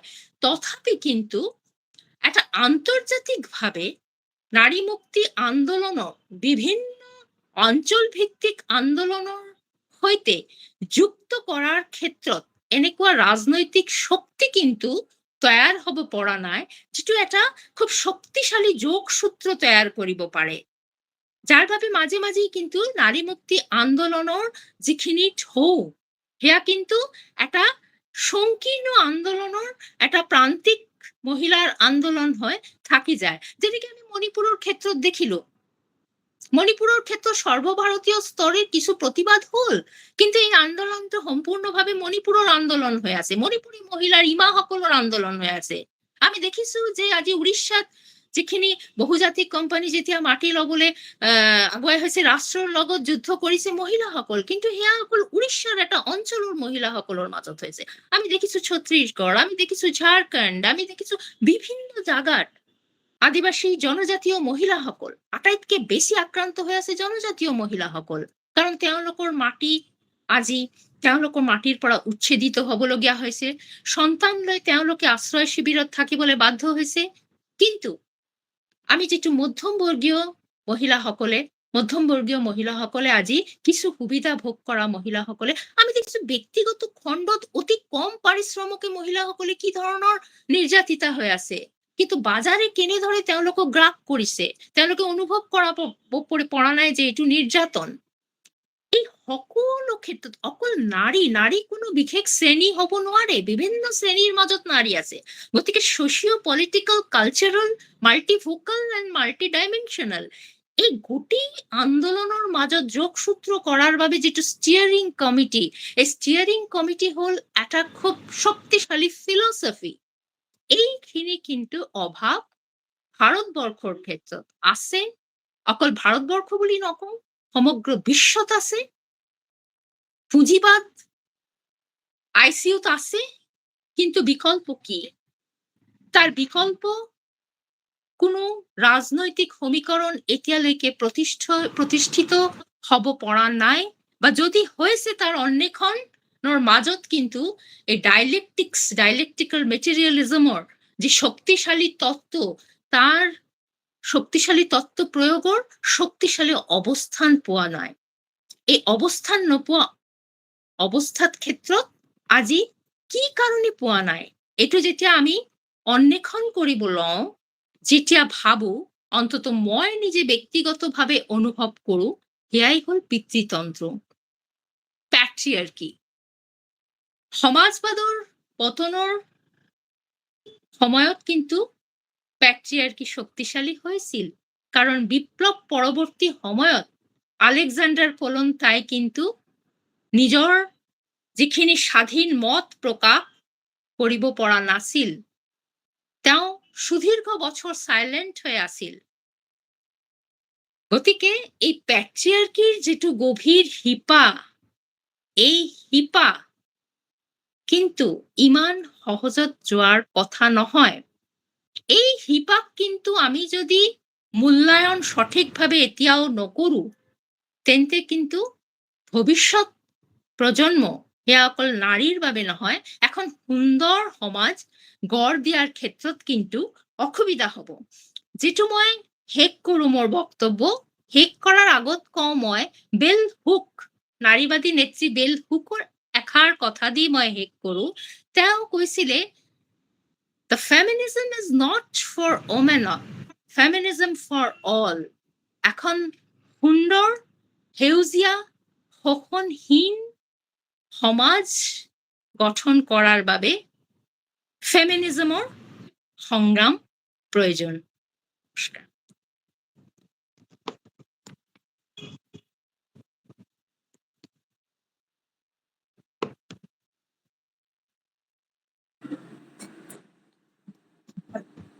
শ্ৰদ্ধাৰ সুপৰ্ণা লাহিৰী বাইদেউক ধন্যবাদ জনাইছো। Thank you. প্ৰাৰম্ভিক মানৱ সমাজ, যাক আমি একে আষাৰে সাম্যবাদী সমাজ আছিল বুলি ক'ব পাৰো, এখন লিংগ বৈষম্যহীন এখন সমাজ কালক্ৰমত বিভিন্ন কাৰকৰ দ্বাৰা প্ৰদূষিত হয় বুলিয়ে কম হৈ এখন লিংগহীন, লিংগ বৈষম্যযুক্ত এখন সমাজলৈ পৰিণত হ'ল। আৰু তাৰ কালক্ৰমত তাৰ বিৰুদ্ধে আৰম্ভ হোৱা যুঁজখন হৈ পৰিল এখন শতিকা জোৰা এখন যুঁজ। বিভিন্ন সময়ত বিভিন্ন সমাজত এই লিংগ বৈষম্য তথা নাৰীৰ বিৰুদ্ধে হোৱা যুঁজখন বিচিত্ৰ। বাইদেৱে কৈছে, এই নাৰী মুক্তি যুঁজখন লিংগ পৰিচয়ৰ ঊৰ্ধ্বলৈ গৈ মানুহ হৈ জীয়াই থকাৰ সংগ্ৰাম তথা নাগৰিক হোৱাৰ এখন সংগ্ৰাম। এই নাৰী মুক্তি যুঁজখনে বা সংগ্ৰামখনেও বিভিন্ন উত্থান পতনৰ মাজেৰে আগবাঢ়ি আহি আজিৰ এই অৱস্থা, আজি এই গ্লবেলাইজেশ্যনৰ সময়ত আৰু এক জটিল অৱস্থাত আচলতে উপনীত হৈছে বুলি বাইদেউৰ বক্তব্যৰ পৰা উপলব্ধি কৰিছো। এই জটিলতাক অতিক্ৰম কৰি যুঁজখন আগবঢ়াই নিয়াটোৱে আমাৰ সকলোৰে কাৰণে এক প্ৰত্যাহ্বান। শ্ৰদ্ধাৰ সুপৰ্ণা লাহিৰী বাইদেউলৈ অশেষ কৃতজ্ঞতা জনালো। আৰু এই বিষয়টোৰ মুকলি আলোচনাৰ বাবে শ্ৰদ্ধাৰ শ্ৰোতা সতীৰ্থ মণ্ডলীক আহ্বান জনালো।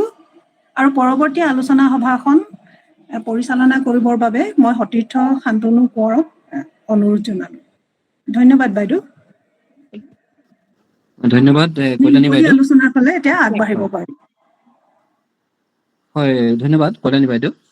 আৰু বিশেষকৈ আজিৰ আলোচনাত সুপৰ্ণা লাহিৰী বাইদেৱে আমাৰ বিষয়টোৰ যি 3টা দফা কৰি ল'লে, সেই বিষয়ত তেওঁ বিশ্ব প্ৰেক্ষাপটৰ পৰা একেবাৰে উত্তৰ পূৰ্বাঞ্চললৈকে সামগ্ৰিকভাৱে এই শোষণৰ যিটো নাৰী শোষণৰ যিটো স্বৰূপ খুব সলসলীয়াকে আমাৰ পাঠকৰ শ্ৰোতাৰ কাৰণে খুব সহজবোধ্যকে ব্যাখ্যা কৰিলে বুলি আমি সকলোৱে একমত হৈছো। শ্ৰোতাই এই কথাখিনি উপলব্ধি কৰিব। বিশেষকে আচলতে আমি যদি আমাৰ শোষণৰ গোটেই স্বৰূপটো যদি লক্ষ্য কৰো, তেতিয়া এংগেলছে কৈয়ে গৈছে যে আচলতে আমাৰ যিটো নাৰী মুক্তি আন্দোলন, ই আচলতে মানুহৰ মুক্তিৰ যদি বা শোষণৰ কথা যদি আমি আলোচনা কৰো, মানুহৰ স্বাধীনতাৰ কথা যদি আলোচনা কৰো, অংগাঅংগীভাৱে নাৰী মুক্তিৰ কথাটো ইয়াৰ লগতেই জড়িত, যিহেতু ই মানুহৰ মুক্তিৰ কথাই কয়। গতিকে বাইদেৱে বিভিন্ন পৰ্যায়ত বিভিন্ন দিশ আমাক দেখুৱাই এই ধাৰণা আমি আজি যিটো বিষয় হিচাপে বাছি লৈছিলোঁ, বৰ্তমান সময়ত লিংগ বৈষম্য আৰু নাৰী, মুক্তিযুঁজখনৰ প্ৰত্যাহ্বান আৰু প্ৰতিৰোধ, নিৰ্যাতন মাৰল ঘৰ মজিয়াৰ পৰা ৰাজপথলৈ। গতিকে এই বিষয়ত বাইদেৱে যথেষ্টখিনি আমাক সমল যোগালে। মই এতিয়া শ্ৰোতাসকলৰ মাজলৈ যাব বিচাৰিছোঁ। আপোনালোকে বাইদেউক পোনপটীয়াকৈ আপোনালোকৰ অভিমতসমূহ আগবঢ়াব পাৰিব, আৰু যদি ভাবে আপোনালোকে আমাৰ ইনবক্স আছে, ইনবক্সতো প্ৰশ্নসমূহ কৰিব পাৰিব। গতিকে মই এতিয়া মুকলি আলোচনাৰ বাবে শ্ৰোতাসকলৰ ফালে মই আগবাঢ়িছোঁ। আপোনালোকে বাইদেউক প্ৰশ্ন কৰিব পাৰিব।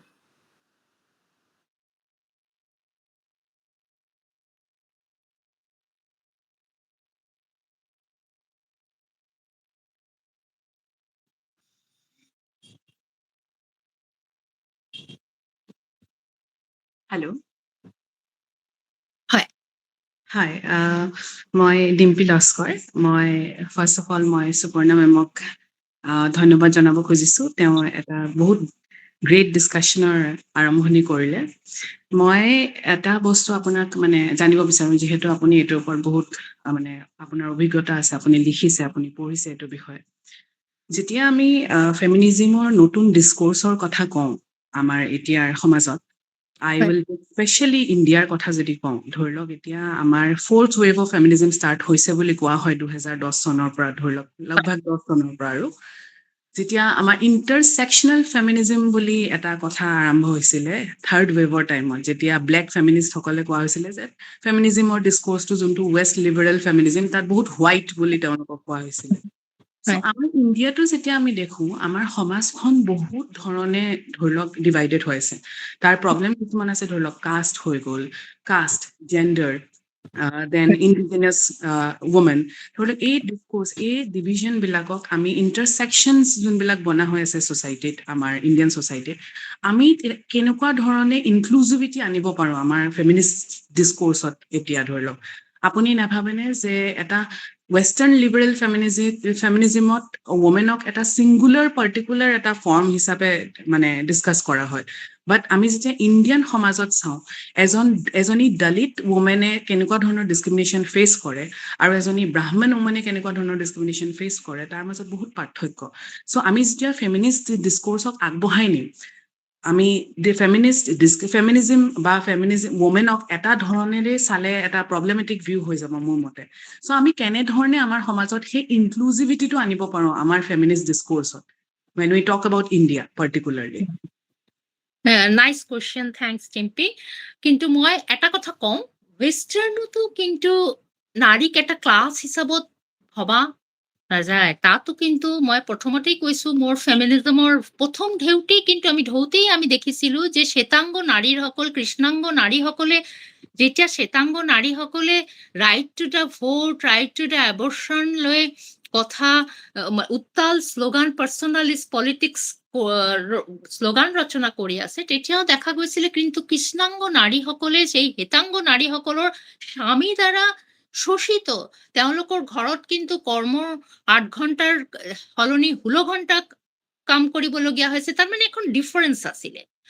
আমাৰ দেশত দেখা গৈছে যে, মই এইটো মোৰ ডিছকাশ্যনত এইখিনি কথা মই কৈছোঁ যে ব্ৰাহ্মণ সমাজৰ নাৰী অনলি 2% নাৰী আছে যোনে হয়তো ফুললি তাৰ সম্পত্তিৰ অধিকাৰ আছে, তাৰ বিবাহ বৈধব্য, আফটাৰ বৈধব্যৰ পিছতো কিন্তু তেওঁ বিয়া পাতাৰ অধিকাৰ আছে, ষ্টিল নাই। কিন্তু দলিত এগৰাকী নাৰীৰ বাবে কি হৈছে যে তাৰ পাৰিবাৰিক ক্ষেত্ৰতো যেটো শোষণ আছে, সামাজিকভাৱেও শোষণ আছে, আকৌ কিছু ক্ষেত্ৰত হয়তো কালচাৰেল শোষণ নাই। অৰ্থাৎ এটা মিক্সড, মানে নাৰী আমি কেতিয়াও এটা ক্লাছ হিচাপত ধৰিব নোৱাৰো। কিন্তু নাৰী মুক্তি আন্দোলনৰ বা ফেমিনিজমৰ আন্দোলনৰ এইটো এটা ডাঙৰ ডিবেট হৈছিলে যে নাৰী যদি ক্লাছ নহয় তেন্তে আমি কেনেদৰে এটা একে লগত আমি এটা কেন্দ্ৰ ইন্টাৰসেকশনাল, তুমি যেটো ক'লা, আমি এইটো কি উপায়েৰে এইটো আগবাঢ়ি যাব পাৰো। এনে ক্ষেত্ৰত কিন্তু দেখা যায় যে কিছুমান কমন সমস্যা আছে, যেনেকে এজন নারীর যদি আর্থিক, সামাজিক, সাংস্কৃতিক, ধার্মিক ডিফারেন্স আছে, কিন্তু patriarchy, we can't deny the patriarchy কিন্তু এই সিস্টেমৰ সকলো নাৰীক ভিন্ন ভিন্ন ৰূপত কিন্তু একই সমস্যা আছে। এই সমাধানৰ ক্ষেত্ৰত কোনখিনি কোনখিনি শ্ৰেণীৰ বাবে পেট্ৰিয়াৰ্কি কেনেদৰে কাম কৰি আছে, যেনেকে এতিয়া ফিউডাল চিষ্টেমত আছিলে যে জমিদাৰ পৰিয়ালত হৰিজন মহিলা যেতিয়া তাৰ স্বামীৰ লগত কাম কৰিবলৈ যায়, নাৰীৰ কামখিনিৰ মজুৰি দিয়া হোৱা নাছিলে, এইটোকে অদৃশ্য শ্ৰম কৰি থৈ দিছিলে। আকৌ এই জমিদাৰ পৰিয়ালত এক ধৰণৰ শোষণ আছিলে নাৰীৰ প্ৰতি, এই যিটো পেট্ৰিয়াৰ্কি। আকৌ জমিদাৰ নাৰীৰো কিন্তু এক ধৰণৰ সমস্যা আছিলে মনস্তাত্ত্বিক, জমিদাৰ পৰিয়ালৰ গৃহিণী হোৱাৰ বাবে পৰ্দা প্ৰথাৰ পৰা আৰম্ভ কৰি সকলো ধৰণৰ, এইটো এক ধৰণৰ সমস্যা। গতিকে প্যাট্ৰিয়াৰ্কিৰ যেটো নেচাৰ, এই নেচাৰৰ পৰা আমি কিন্তু এটা কমন লজ তৈয়াৰ কৰি আমি সমাজত কিন্তু এই কাৰণে মই কৈছো যে যেটো আমাৰ বেল হুকৰ কথা মই বাৰে বাৰে কৈছো যে তেওঁ আধুনিক নাৰীবাদী হিচাপত কৈছে যে নাৰীবাদী আন্দোলন, ফেমিনিজমৰ আন্দোলন যেটো মিসআন্ডাৰস্ট্যান্ড কৰা হয়, যেটো অকল পুৰুষ নাৰীৰ মাজত কোনো প্ৰতিযোগিতামূলক বা এইটো নহয়, এটা সুন্দৰ সমাজ, এটা সুন্দৰ গৃহ অবস্থান এইটো তৈয়াৰ কৰাৰ কাৰণে যে যুদ্ধ, অৰ্থাৎ আমি নাগৰিক, আমি সকলোৱে হিউম্যান, মানে বিয়ন্ড দ্য জেন্ডাৰ, আমি জেন্ডাৰ আজিৰ তাৰিখত আমি আমাৰ বায়োলজিক্যাল এটা ডিফাৰেন্স থাকিব পাৰে যে আমি নাৰী আমি পুৰুষ, কিন্তু আমাৰ মাজত কোনো লিংগ বৈষম্য নাথাকিব। আমি অকল ভোটাধিকাৰ বুলি নহয়, সম্পত্তিৰ অধিকাৰ বুলি নহয়, আমি নাগৰিক, সম অধিকাৰ, আমাৰ সম মৰ্যাদা লাগে। নাৰী মুক্তি আন্দোলনৰ প্ৰথম হচ্ছে যে আমি সমান, আমাৰ আত্মসন্মান লৈ সকলো নাৰী জাতি জীয়াই থাকিব পাৰে, যেটো এই ষ্টেটে আত্মসন্মানখিনি দিব পৰা নাই, হিতাধিকাৰী কৰি তাক আৰু বেছি তাৰ পৰাধীন কৰি দিয়াৰ একটা যা যোগাৰ চলাই আছে। I hope to some extent clear. যদি মই ক্লিয়াৰ নহওঁ, মই আলোচনাত অংশগ্ৰহণকাৰী সকলক অনুৰোধ কৰিছো যে একচুৱেলি ময়ো নাৰীবাদী আন্দোলনৰ বা মানৱী বিদ্যাৰ ছাত্ৰী, so I have to learn, আপোনালোকে ক'ব মই শিকিম। এটা একটা বাইলেটারাল একটা আমার discussion. Thank you. Thank you so much, ma'am.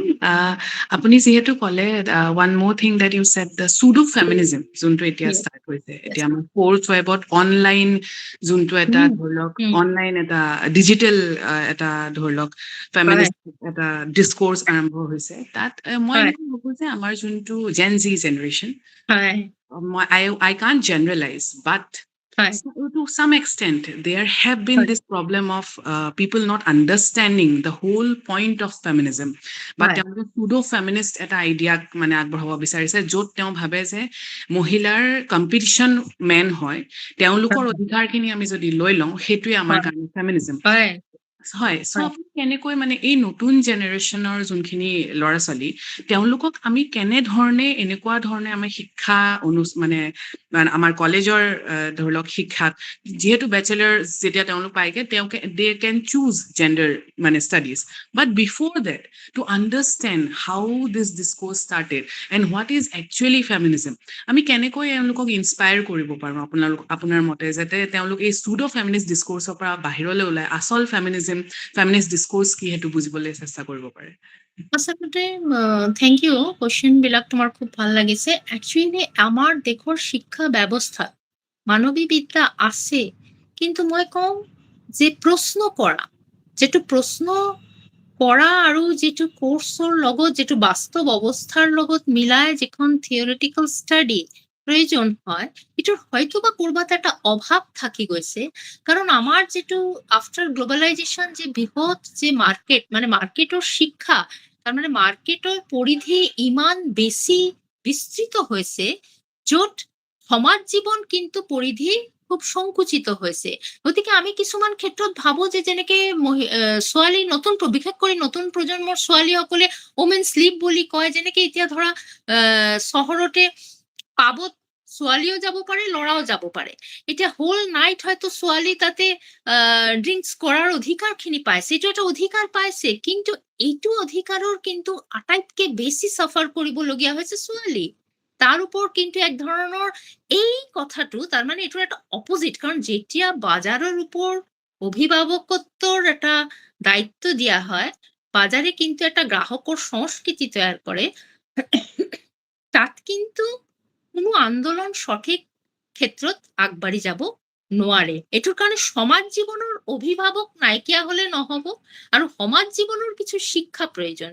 এই শিক্ষা অকল কোৰ্স অফ ষ্টাডি দি নহব, ইয়াত সমাজৰ অভিভাৱক, মই এইকাৰণে বাৰে বাৰে কৈছিলো যে এনেকুৱা শক্তি, এনেকুৱা ষ্টিয়াৰিং বডি যিটো ছচিঅ' ইকনমিক এণ্ড পলিটিকেল নেতৃত্ব দিব পৰা শক্তিৰ অভাৱ অনুভৱ হৈছে সমাজৰ। সেইকাৰণে আমি সামাজিক যে ভাইলেন্স ইমান বেছি দেখো, আমি ছোৱালী সকলে যিটো ৱেষ্টাৰ্ণৰ কিছুমান নেগেটিভিটিক এডাপ্ট কৰিছে ভাৰতীয় পাৰ্সপেক্টিভত, কিন্তু তেওঁলোকৰ শ্ৰমমূল্য, শ্ৰম কৰাৰ ক্ষমতা, তেওঁলোকৰ টেনাচিটি অফ লাইফ, এইবিলাক কিন্তু তেওঁলোকে ল'ব পৰা নাই। গতিকে এইখিনি লোৱাৰ কাৰণে এটা বিশেষ শিক্ষা, এইটো একমাত্ৰ দিব পাৰে কিন্তু এটা প্ল্যাটফর্ম, যে প্ল্যাটফর্মটো কিন্তু স্টিল মিসিং।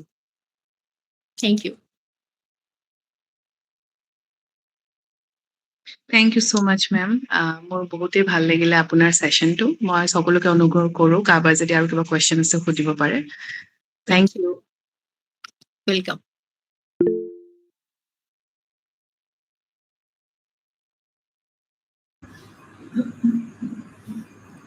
হেল্ল'।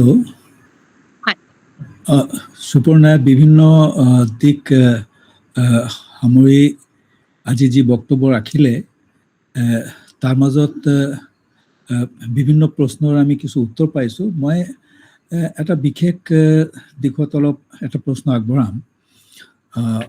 এটা কথা যে এইটো সুপৰ্ণা খুব সঠিকভাৱে কৈছে যে যেতিয়া মানুহ জন্মগ্ৰহণ কৰে তেতিয়াই নাজানে যে আচলতে সি নাৰী নে পুৰুষ নে কি হ'বলৈ তাৰ লিংগ সম্পৰ্কীয় তাৰ ধাৰণা নাথাকে। অৰ্থাৎ আমি কোনেও এইটোৰ বাবে দায়ী নহয় যে আমি ক'ত জন্মগ্ৰহণ কৰিম, আৰু আমাৰ চাৰিওপিনে যিবিলাক মূল্যবোধ থাকে সেই মূল্যবোধে আমাক আচলতে গঢ় দিয়ে। এটা পৰ্যায়ৰ শিক্ষাৰ পিছত আমি অনুভৱ কৰিবলৈ লওঁ, যেনেকৈ ধৰি ল'লো এজন সমাজতাত্ত্বিক হিচাপে সুপৰ্ণাই আমাক দেখুৱালে যে কেনেকৈ বেলেগ বেলেগ পৰ্যায়ত নাৰী শোষণৰ ৰূপ সলাইছে।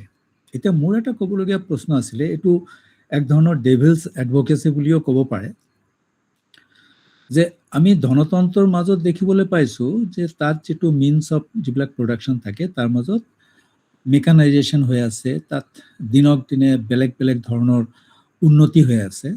গতিকে সেই উন্নতিৰ প্ৰভাৱ আমি পাকঘৰতো দেখিবলৈ পাইছোঁ। ধৰি ল'লো এতিয়া পাকঘৰত মডুলাৰ কিচেন আহিছে আৰু বেলেগ বেলেগ ধৰণৰ সঁজুলি ডেভেলপ কৰিছে, যি সঁজুলিবিলাক আগৰ অৱস্থাৰ আমাৰ মায়ে বা আমাৰ আইতাই যি ধৰণৰ এটা কঠিন অৱস্থাৰ মাজত পাকঘৰত ৰান্ধিবলগীয়া হৈছিলে, এতিয়া মহিলাই সেইবিলাক ইমান অসুবিধা পোৱা নাই। আৰু অকল এইটোৱে নহয়, আজিকালি কিছু যিবিলাক আগবাঢ়ি থকা মিডল ক্লাছৰ যিবিলাক ফেমিলি ইউনিট দেখা গৈছে, তাত যেন পুৰুষৰ পাৰ্টিচিপেশ্যন পাকঘৰত বাঢ়িছে। গতিকে যদি আমি কওঁ যে পৰ্যায়ক্ৰমে সঁজুলিৰ ফালৰ পৰা ধনতন্ত্ৰৰ বিকাশ হৈছে, গতিকে প্ৰপৰ্চনেটলিতো নাৰী কম শোষিত হ'ব লাগিছিলে। তো নাৰী শোষণ বাঢ়িছে বুলি আমি ভাবিম নে নাৰী শোষণ থকাক লৈ মোৰ কোনো প্ৰশ্ন নাই। মোৰ প্ৰশ্নটো হ'ল যে নাৰী শোষণটো আচলতে মিনছ অফ প্ৰডাকশ্যনৰ মডাৰ্ণাইজেশ্যনৰ ফলত থিঅৰিটিকেলি কমি যাব লাগিছিলে। আমি এতিয়া কি বুলি মূল্যায়ন কৰিম যে নাৰী শোষণ আছে হয়, কিন্তু আগৰ তুলনাত যথেষ্ট কমিছে বুলি ক'ম নে আগৰ তুলনাত বাঢ়িছে বুলি ক'ম? এইটোৱে মোৰ প্ৰশ্ন। একচুৱেলি আপোনাক প্ৰথমতেই মই ধন্যবাদ জনাওঁ যে এনেকুৱা প্ৰশ্ন, এইটো অতি কঠিন প্ৰশ্ন, আৰু এই ক্ষেত্ৰত মই চেষ্টাহে কৰিব পাৰি উত্তৰ দিবলৈ। যদি নোৱাৰো মই আশা কৰিম ডক্টৰ সিদ্ধাৰ্থ লাহিড়ী এইটোৰ উত্তৰ দিব। কিন্তু মোৰ এটা ব্যক্তিগত ধাৰণা হ'ল যে মই যিটো পিতৃতন্ত্ৰৰ কথা ক'লো, যে পিতৃতন্ত্ৰৰ ৰূপ সলাই বিভিন্ন সময়ত ফিউডাল চিষ্টেমত পেট্ৰিয়াৰ্কি এটা ধৰণত আছিলে, য'ত ৰাতিপুৱাৰ পৰা ৰাতিলৈকে নাৰী হয়তো পাকঘৰত বন্দী আছিলে, খৰিৰ পৰা আৰম্ভ কৰি। কিন্তু কেপিটেলিজমৰ যিখিনি সঁজুলিৰ কথা, এইখিনি খুব সুন্দৰভাৱে এটা ৰাজনৈতিক যাক কিচেন পলিটিক্স বুলি কোৱা হয়। আমি দেখিলো 1945ৰ পিছত এই কিচেন পলিটিক্সৰ দেখা গ'ল যে আমেৰিকাৰ লগত রাশিয়ার 3 দিনীয়া এটা শীত যুদ্ধ হৈছিল। মই বদলে যাচ্ছে এই চুৰি হৈ যাচ্ছে ৰান্নাঘৰ বা আইতাৰ পাকঘৰৰ ওপৰত মই এইখিনি অকণমান লিখাৰ চেষ্টা কৰিছো। মোৰ বিস্তৃত নলেজ নাথাকিলেও মই এইখিনি কথা অকণমান ক'ব বিচাৰিছো মোৰ অভিজ্ঞতাৰ কথা, যে এইখিনি কেনেকে মই মানে দেখো বিষয়টো। তাত এইটো যিটো 3 দিনীয়া যিখিনি ডিছকাশ্যন হৈছিলে, তাত কিন্তু কিছুমান ক্ষেত্ৰত পুঁজিবাদে দেখিলে যে যদি সোশ্যালিজমৰ নাৰীসকলৰ যিটো কমিউন চিষ্টেম, যেতিয়া ৰাছিয়াত এটা কমিউন কিচেন, আলেকজাণ্ডাৰ কলমটাই বা ষ্টালিনে কৈছিলে যে এটা এনেকুৱা তুমি ঘৰ অনুভৱ কৰা য'ত পাকঘৰ নাই, তুমি খেতিত যোৱা, তুমি কমিউনত যোৱা, এটা কমিউন চিষ্টেমৰ এটা কিচেন তৈয়াৰ হ'ল, য'ত সকলো কোঅপাৰেটিভ চিষ্টেমৰ যাৰ মন গৈছে তাত ৰান্ধিব, চবে খাব পাৰিব, তাত কোনো বাই কম্পালশ্যন যে গৃহিণী ৰান্ধিব এই কনচেপ্টটো উঠাই দিয়া হ'ল, যে পাকঘৰ নাথাকিব ৰাছিয়াত। এনেকুৱা কিন্তু কিছু বছৰ চলিছিল কিন্তু, যে পাকঘৰবিহীন এটা সংসাৰ, মানে সংসাৰ নহয় কমিউন। কিন্তু তাত দেখা গ'ল যে তাত ব্যক্তিগত খাদ্য এটা ব্যক্তিগত চয়েসও হয়। তাত দেখা গ'ল যে ব্যক্তিগত ক্ষেত্ৰত বন স্যান্ডউইচ, স্যুপ হয়তো কিছুমানৰ ভাল নালাগিব পাৰে, দিনৰ পিছত দিন খোৱাৰ বাবে কিছু নাৰী কিছু ক্ষেত্ৰত কিন্তু কিছু প্ৰটেষ্ট কিন্তু পুৰুষৰ পৰাও আহিলে, নাৰীৰ পৰাও আহিলে, যে তাত যেন ব্যক্তিগত কৰবাত যেন এটা হেম্পাৰ হৈ আছে। আৰু তেনেকুৱা ক্ষেত্ৰত কিন্তু আমেৰিকাই কি কৰিলে, ক'লে যে তোমালোকৰ খাদ্য সামগ্ৰী, তোমালোকৰ পাকঘৰৰ সঁজুলি আমাৰ দেশত একবাৰ এক্সিবিশন কৰা হোক, আর আমার বিষয়বিলাক এবার রাশিয়াতে এক্সিবিশন করা হোক। শীত যুদ্ধর একটা খুব ক্রুকেট যেটু পলিটিক্স হল, তার দেখা গ'ল যে রাশিয়ার নারী সকলে প্ৰভাৱিত হল আমেৰিকাৰ কিছুমান বস্তু দেখি, যে তাত তো ডিশ ৱাশ্বাৰ আহিছে, তাত পেকেট ফুড ইমান আহি গৈছে, পাকঘৰত সময় দিয়াৰে দৰকাৰ নাই, মিল্ক মেড আহি গৈছে, মাংসত টিনাত মাংসত আহি গৈছে, ইমান সময় দিয়াৰ দৰকাৰ নাই। আৰু শিশুৱে কিন্তু তাৰ সৰু সৰু ল'ৰা ছোৱালীয়ে কিন্তু কোল্ড ড্ৰিংকছ খাই খুব ভাল পাইছিলে, যে এইটোতো চেলেকি খাই দেখিলে, যেটো ৰাছিয়াত একেবাৰে নাছিলে। দেখা গ'ল যে এই সঁজুলি দি ক্যাপিটালিজমে একচুয়ালি পৰিয়ালবিলাক একেবাৰে ইণ্ডিভিজুৱেল ডেভেলপমেণ্ট কৰিলে। এতিয়া মই ফৰ এক্সাম্পল কওঁ যে এতিয়া আমাৰ দেশত গেছৰ নাটনি হৈছে। গাঁৱত বা ডাঙৰ ডাঙৰ দেশত 600 টকা, 800 টকা, 900 টকাৰ পিছত এতিয়া 3000ত এটা চিলিণ্ডাৰ পোৱা যায়। আটাইতকৈ আক্ৰান্ত হৈছে গৃহিণীসকল। কিন্তু আমি এপাৰ্টমেণ্টত যদি 10টা ফ্যামিলি থাকো, আমি এটা কিচেন কৰিলে আমাৰ খৰচ কম কৰিলে হয়, কিন্তু আমি নকৰো। আমি কি কৰি আছো, ধাম ধুম বজাৰত গৈ এতিয়া আমি ইণ্ডাকশ্যন মেচিন কিনি আছো। ইণ্ডাকশ্যন কিনি আমি আমাৰ পৰিয়ালৰ কথা ভাবি আছো। আজি কৃষি ক্ষেত্ৰত পেষ্টিসাইড যিখিনি ব্যৱহাৰ হয়, এই পেষ্টিসাইডৰ অভাৱৰ কাৰণে, যেটো বন্দনা শিৱা আগৰ পৰা কৈ আহিছিলে, যে আমাৰ গোবৰ যেটো সাৰ, মাটিক যদি তাৰ পৰা বিচ্ছিন্ন কৰি দিয়া হয়, পেষ্টিসাইডৰ ডাঙৰ ডাঙৰ কোম্পানীৰ পৰা যদি ইমান পেষ্টিসাইড ইউজ কৰা হয়, মাটি এটা টাইমৰ পিছত কিন্তু আৰ গোবৰ সাৰৰ নহব। এতিয়া অৰ্গানিক ফাৰ্মৰ কথা হৈছে, অৰ্গানিক প্যাকেট হৈছে, কিন্তু 0.5% মানুহ হয়তো এই অৰ্গানিক ফুড খাবলৈ পাইছে। কিন্তু হিতাধিকাৰী মানুহৰ যে চাউল, তাৰ কাৰণে চিলিণ্ডাৰটো বনোৱাৰ চিলিণ্ডাৰ কিন্তু চৰকাৰে দিব পৰা নাই। আকৌ গাঁৱত যদি মাইগ্ৰেটেড লেবাৰবিলাক উভতি গৈছে, গাঁৱত কিন্তু খৰি নাই, খৰি বিচাৰি পোৱা টান। গাঁৱত কিন্তু এই আগৰ কৃষি ক্ষেত্ৰ নাই। গতিকে আমি ধনতন্ত্ৰৰ বিকাশ কিন্তু সদায় বৈষম্যক উৎসাহিত কৰে। বৈষম্য থাকক, কাৰণ ধনতন্ত্ৰৰ উদ্দেশ্য থাকে যে বেশি সংখ্যক মানুহ গ্রাহক হওক, কিন্তু নির্মূল নহওক, শোষণ মুক্ত নহওক। সমাজবাদ যেটো কোঅপারেটিভ সিস্টেমত কিছু কথা কব খোজে, ধনতন্ত্র কিন্তু এই কোঅপারেটিভ সিস্টেমক কিন্তু নস্যাৎ করে। মোৰ বোধেৰে ধনতন্ত্ৰ অজস্ৰ ভ্যাকুয়াম ক্লিনাৰ কৰিলে, পাকঘৰত মাইক্ৰো ওভেন আনিলে, কিন্তু ইমানখিনিলৈকে দাম কমালে যিখিনি গ্ৰাহক অলপ আহিব পাৰে। এতিয়া হয়তো কিছু দাম কমিব পাৰে যে যাতে গ্ৰাহক প্ৰয়োজন, হয়তো সৰু সৰু পাউঞ্চ হ'ল, কিছুমান খাদ্যৰ সৰু সৰু পাউঞ্চ তৈয়াৰ হ'ল, কিন্তু শোষণ মুক্ত সমাজ ধনতন্ত্ৰ দিব নোৱাৰে। মই এনেকুৱা যদি আৰু বিস্তৃত মোৰ অভাৱ থাকিলে মই শুনিব বিচাৰিম। Thank U.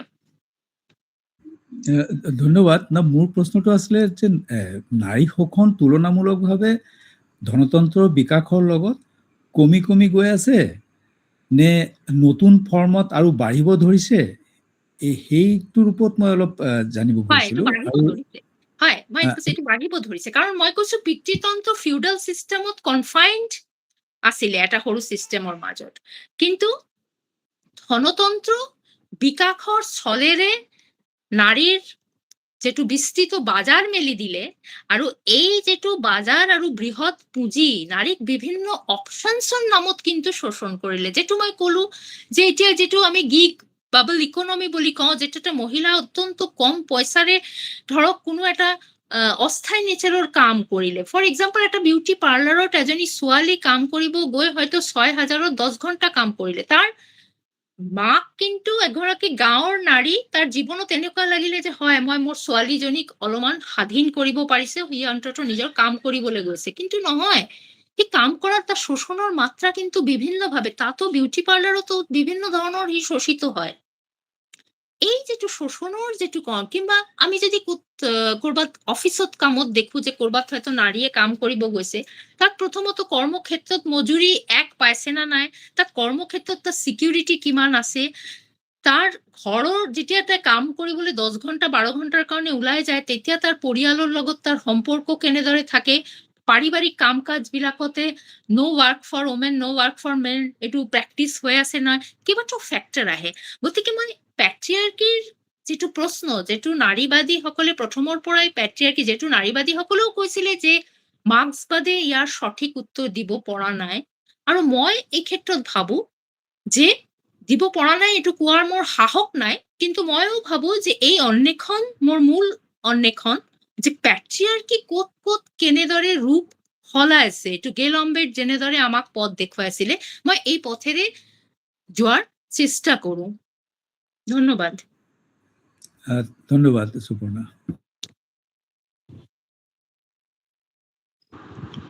হয়, মই এই যদি কোনো কৈ থকা নাই দুটামান কথা ক'ব পাৰোনে? হয় হয় কওক। মোৰ কথাটো হ'ল যে মই সুপৰ্ণা বাইদেউৰ প্ৰথম একেবাৰে ষ্টাৰ্টিঙৰ কথাখিনি শুনা নাপালোঁ। বাইদেউ মই পূজা নিৰালা। থেংক ইউ পূজা, ভাল লাগিলে। ধন্যবাদ।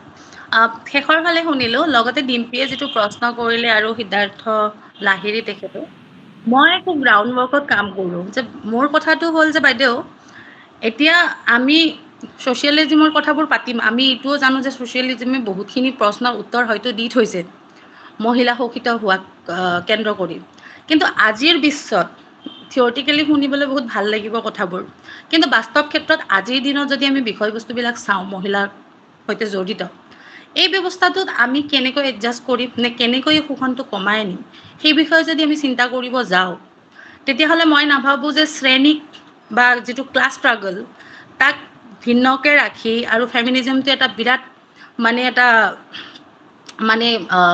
লিবাৰেল এটা মতবাদ লৈ বা এটা বিৰাট আমি ক'ব বিচাৰোঁ যে তাক ক্লাছ কেন্দ্ৰিকে কৰি গঢ়ি তুলি এটা বিশেষ শ্ৰেণীৰ মাজতে অকল চিন্তা চৰ্চা যদি কৰি থাকোঁ, সেই বিষয়টো যেনেকৈ মহিলাসকলৰ মাজত গৈ আজি মহিলাসকলৰ শোষণ কম কৰাৰ কথা হ'ব লাগিছিল, সেই ধৰণৰ বিষয়বস্তু কিন্তু হোৱা নাই। আজি বহুত ক্ষেত্ৰত, আজি যদি আমি অসমৰে প্ৰশ্নটো যদি তুলি ধৰোঁ, বহুত ক্ষেত্ৰত প্ৰশ্ন কৰা দেখা যায় বা অভিযোগো এইটো দিয়া যায়, মহিলাসকলকে দোষাৰোপ কৰা যায় যে আজিৰ দিনত বিজেপিৰ দৰে চৰকাৰক জয়ী কৰাৰ ক্ষেত্ৰত তেওঁলোকৰ হাত আছে বা হিতাধিকাৰী এই ধৰণৰ কথা। কিন্তু যদি আজিও আমি চাওঁ, এই হিতাধিকাৰীৰ এই যিটো কাৰবাৰটো চলিছে, তাত মহিলাসকলৰ ইমান মোহটো কিমান আৰু কিয়? তেতিয়াহ'লে আমি দেখা পাম যে এতিয়াও কিন্তু মহিলাসকলে কেছৰ অধিকাৰটো নাই। হয়তো ইমুভেবল প্ৰপাৰ্টিত তেওঁলোকৰ ক'ৰবাত যদি ভাগো আছে, অংশও আছে, কিন্তু মুভেবল প্ৰপাৰ্টি বা যিটো কেছ তেওঁলোকৰ হাতত আহিব লাগিছিলে, সেই সিদ্ধান্তটো তেওঁলোকৰ ক'ৰবাত পুতেকৰ ওপৰত, ক'ৰবাত গিৰিয়েকৰ ওপৰত, ক'ৰবাত দেউতাকৰ ওপৰত ডিপেণ্ডেণ্ট। তো যেতিয়া ক'ৰবাত 1200 টকাও তেওঁলোকৰ হাতত পৰাৰ লগে লগে তেওঁলোকৰ সেইখিনি সম্পূৰ্ণ নিজা সিদ্ধান্ত হৈ পৰে যে এইখিনি তেওঁলোকে নিজাকে খৰচ কৰিব পাৰে। সেই বস্তুতে ক'ৰবাত নহয় ক'ৰবাত আমাক এইটো ৰিয়েলাইজ কৰায় যে আজিও কিন্তু মহিলাসকলে যি ধৰণে এটা মানে কেছ কেন্দ্ৰিক বা যি ধৰণে টকা পইচাৰ সিদ্ধান্ত আজি ল'বলৈ মানে পাব লাগিছিল সেইটো নাই পোৱা। আৰু এই সাধাৰণ শ্ৰেণীৰ মহিলাখিনিক তেওঁলোকে নহয়, আজি যদি আমি আনঅৰ্গেনাইজ ছেক্টৰৰ মহিলাসকলৰ কথা কওঁ, মাইনৰিটি অঞ্চলবোৰত বা যিবোৰ পিছপৰা অঞ্চলত ছোৱালীবিলাকৰ ড্ৰপ আউটৰ সংখ্যা চাওঁ আৰু তেওঁলোকৰ মাজত এতিয়াও মবিলিটিৰ যথেষ্ট সমস্যা আছে, সেই সমস্যাবোৰক কিন্তু যদি আজিৰ ফেমিনিজমে এড্ৰেছ কৰিব নোৱাৰে, তেতিয়াহ'লে সেই ফেমিনিজমে কিন্তু একো লাভ কৰিব নোৱাৰে। এটা বিশেষ শ্ৰেণী মানে য'ত শিক্ষিত বা য'ত সুযোগ মানে কি ক'ম যে সুযোগ প্ৰাপ্ত এটা শ্ৰেণীৰ মাজতে এইটো আলোচনাৰ বিষয়বস্তু বা এলিট গ্ৰুপৰ মাজত আলোচনা কেন্দ্ৰিক হৈ থাকিব। গতিকে মোৰ কথাটো হ'ল যে শোষণৰ কথাটো মানে ধনতন্ত্ৰ বা সমাজতন্ত্ৰ সেই ধৰণৰ কথা নিশ্চিতভাৱে একেই থাকিব, যে আজিও কিন্তু মাল্টিলেয়াৰ লেভেলত মানে শোষণ হৈ আছে। কিন্তু কথাটো হ'ল যে এই যে আজিৰ সমাজ ব্যৱস্থাত আজিৰ যিটো আমি নিউলিবাৰেলিজমে ক'ম বা যিয়ে নকওঁ, যি ধৰণৰ এটা বা মিক্স অৰ্থনীতিয়ে কওঁ, সেই ব্যৱস্থাটোৰ মাজত ভাৰতবৰ্ষৰ দৰে দেশ এখনত আমি নাৰীসকলক কি ধৰণে এড্ৰেছ কৰিম আৰু সেই ফেমিনিজমটো সাধাৰণ শ্ৰেণীৰ মাজলৈ আমি লৈ যাবলৈ কি প্ৰক্ৰিয়া আমি হাতত ল'ম। আৰু কেৱল মহিলাসকলক এড্ৰেছ কৰিলেই জানো নাৰীসকলৰ যি শোষণ বা যি সমস্যা সেইটো সমাধান হ'ব? এই সমাজৰ সমভাগী পুৰুষসকলক আমি কেনেকৈ ফেমিনিজমৰ সেই আদৰ্শটো বা পেট্ৰিয়াৰ্কিৰ এগেইনষ্টত আমি তেওঁলোকক লৈ যাব পাৰোঁ, সেইটো এটা আপুনি কি বুলি ভাবে? পূজা, তুমি মানে আই এম সৰি যে তুমি দেৰিকে আহিছা, গতিকে মোৰ আলোচনাৰ সিংহভাগ তুমি শুনিব পোৱা নাই। একচুৱেলি তুমি যেই প্ৰশ্নবিলাক আনিলা এইবিলাক প্ৰশ্নৰ উত্তৰৰ মাজেদি মই আগবাঢ়ি গৈছিলো। আৰু ছেকেণ্ডলি তুমি যেটো ক'লা এইটো চিষ্টেম, তুমি ক'লা থিয়ৰিটিকেল। একচুৱেলি এই কথাষাৰতে অকণমান মই ডিফাৰ, যে থিয়ৰি যেতিয়া আমি প্ৰেক্টিকেলি যেতিয়া আমি এইটোৰ এপ্লিকেশ্যন নহয়, এই থিয়ৰিটোকে ধৰা হয় যে এইটো আনচাইণ্টিফিক, কাৰণ আমাৰ যদি কৰাৰ গ্ৰাউণ্ড প্ৰস্তুত হোৱা নাই। ফেমিনিজমে মই বাৰে প্ৰতি কৈ আছো যে এইটো অকল নাৰী বা পুৰুষৰ সমস্যা নহয়, এটা সভ্যতাৰ সংকট, নাৰীৰ সমস্যা। আজিৰ তাৰিখত য'ত আৰ্টিফিচিয়েল ইণ্টেলিজেন্সৰ যুগ আছে, য'ত পৰিৱেশ আন্দোলন আছে, য'ত মাইগ্ৰেশ্যন হৈ আছে, য'ত যুদ্ধ হৈ আছে, য'ত লিংগ বৈষম্য আছে, ডিজিটেল কালচাৰ আছে, তাত নাৰী বৈষম্য কিন্তু অকল নাৰীৰ সমস্যা হ'ব নোৱাৰে। এইটো এটা সভ্যতাৰ সংকট। এইটো মোৰ প্ৰথম পেৰাগ্ৰাফতেই আছিল এই কথাষাৰ। গতিকে এই সভ্যতাৰ সংকট বুলি যেতিয়া মই চিহ্নিত কৰিলো, স্বাভাৱিকভাৱে ইয়াত নাৰী পুৰুষ সকলোৱে জড়িত হ'ব। ছেকেণ্ডলি হ'ল এই চিষ্টেমৰ মাজত যদি বুলি কোৱা বা চিষ্টেম চেঞ্জ কৰাৰ কথা কোৱা, তেতিয়া চিষ্টেমটো আমি কি ক্ষেত্ৰত এক্টিভ হৈ গৈ আছে, তেতিয়া মই পেট্ৰিয়াৰ্কিক চিহ্নিত কৰিছিলো, যেটো মই কৈছিলো যে এটা সময়ত কোৱা হৈছিলে যে যেহেতু নাৰী সমস্যা ন্যাচাৰাল নহয়, গতিকে 3টা কাৰক সৃষ্টি হৈছিলে: জননী বিধিৰ সামাজিক অৱসান, ব্যক্তিগত সম্পত্তিৰ উত্থান। কারণ তার আগত কিন্তু যেটো আমি এঙ্গেলস বা আমি মর্গ্যানের কিতাবত আমি দেখো এনশিয়েন্ট হিস্ট্রি তাত আছিলে যে নারী শোষিত নাছিলে। গতিকে এই ধাৰাবাহিকৰ মাজত প্যাট্ৰিয়াৰ্কি একটা ফোৰ্থ কাৰক সৃষ্টি হল। এই প্যাট্ৰিয়াৰ্কি নাইকিয়া নহলে নাৰী মুক্তি সম্ভৱ নহয়। This is the conclusion. এটা তাৰ মাজত অসংখ্য আছে, এইকাৰণে নাৰী মুক্তিৰ বিভিন্ন ঢৌৰ কথা কৈছো। ফাৰ্ষ্ট কথা ফ্ৰান্সৰ বিপ্লৱৰ পৰা, ছেকেণ্ড হৈছে তাৰ মাজৰ পৰা য'ত ভোটৰ অধিকাৰ আহিছে বা য'ত মাই বডি মাই ৰাইট আছে, LGBT আছে, এই সমগ্ৰ কথাষাৰ কিন্তু মই মোৰ প্ৰতিটো ষ্টেপত কৈ গৈছো। পূজা, থেংক ইউ। ধন্যবাদ বাইদেউ। একচুৱেলি মই নাছিলো তেতিয়া, আৰু এই মই ভাবো যে পিছৰ যিখিনি শুনিলো বা বাকীখিনি কথাটো মই এইটোৱে বিশ্বাস কৰো আজিলৈকে গ্ৰাউণ্ডত জড়িত হৈ, যে সাধাৰণ শ্ৰেণীৰ মানুহৰ মাজলৈকে এই কথাবোৰ যেতিয়ালৈকে নাযায় আৰু বিশেষকৈ ইকনমিক মানে ইণ্ডিপেণ্ডেঞ্চৰ কথাটো সুনিশ্চিত হৈ নৰয়, মই ভাবো যে ফেমিনিজমৰ কথা বতৰা ক'ৰবাত আধৰুৱা হৈ যাব। যিয়ে নহয়, মই কওঁ যে অকল অৰ্থনৈতিক, যেহেতু মই জানো যে তুমি গ্ৰাউণ্ড লেভেলত অত্যন্ত কাম কৰা আৰু গৃহ পৰিচাৰিকাৰ মাজত তুমি দীৰ্ঘদিন কাম কৰিছা, মই তোমাক কওঁ মই অসংখ্য গৃহ পৰিচাৰিকাৰ মাজত দেখিছো যে তেওঁলোকে অৰ্থনৈতিকভাৱে অত্যন্ত স্বাৱলম্বী। আৰু আমি মধ্যবিত্তীয় শ্ৰেণীৰ মহিলাসকল তেওঁলোকক যিটো অৰ্থ দিওঁ তাৰ ক্ষেত্ৰতো কিছু ভুল ভ্ৰান্তি থাকে, তথাপি তেওঁলোকে এই টকাখন যেতিয়া ঘৰত লৈ যায়, এগৰাকী মদপী স্বামী হয়তো তাৰ হাতৰ পৰা লৈ তাক প্ৰহিত কৰিব পাৰে। গতিকে পেট্ৰিয়াৰ্কি তাতে আছে, অকল অৰ্থনৈতিক স্বাধীনতা নহয়, অৰ্থনীতি আৰ্থ-সামাজিক, এইকাৰণে মই শব্দটো ইউজ কৰোঁ, আৰ্থ-সামাজিক, সাংস্কৃতিক, ধাৰ্মিক আৰু পিতৃতন্ত্ৰ, এই গোটেইখিনিৰ মাজত মানৱ হিচাপত যেতিয়া আগবাঢ়ি যাবলৈ এটা সমাজত পৰিৱেশ সৃষ্টি কৰিব, আৰু এই পৰিৱেশটো নিজে নিজে নহ'ব, তাৰ কাৰণে খুব শক্তিশালী এটা প্ল্যাটফৰ্ম লাগিব। এই শক্তিশালী প্ল্যাটফৰ্মটো কোনে তৈয়াৰ কৰিব, তাৰ সেকশন কি হ'ব, কোন নাৰী নেতৃত্ব দিব, কাৰণ বিভিন্ন জায়গাত বিভিন্ন ধৰণৰ, আজি মণিপুৰৰ স্ট্ৰাগল চলি আছে, ঝাৰখণ্ডৰ স্ট্ৰাগল চলি আছে, উড়িষ্যাত স্ট্ৰাগল চলি আছে, দান্তেৱাড়াত স্ট্ৰাগল চলি আছে, ছত্তীশগড়ত চলি আছে, কাশ্মীৰত চলি আছে, এই সকলো আফ্ৰিকাত চলি আছে। এতিয়া এই সকলো ক্ষেত্ৰত ঐক্যবদ্ধ কৰাৰ দায়িত্ব আজি গ্লোবাল ভিলেজ বুলি কোৱা হয়। আজি ইণ্টাৰনেটৰ যুগ, ফ'ৰ্থ ষ্টেট অফ ফেমিনিজমত আমি বাস কৰিছো, কিন্তু এই সকলো ষ্ট্ৰাগলত এক কৰি এটা সুন্দৰ সমাজ গঢ়াৰ যি পদ্ধতি, ইয়া কোৰ পৰা আৰম্ভ কৰিব, ইয়া আমি কিন্তু এই সকলো মানুহৰ ব্ৰেইনৰ পৰা এইখন ওলাবলগীয়া কথা। তাত কিন্তু এইটো নহয় যে সৰ্বসাধাৰণ বা ডাঙৰ মানুহ, এগৰাকী প্ৰফেচাৰৰ মূৰতো এইটো আহিব পাৰে, এগৰাকী শ্ৰমিকৰ মাজতেও আহিব পাৰে। থিয়ৰি এণ্ড প্ৰেক্টিচ, তাৰ মাজত কিন্তু এটা সামঞ্জস্য থাকিব লাগিব বুলি মই ভাবো।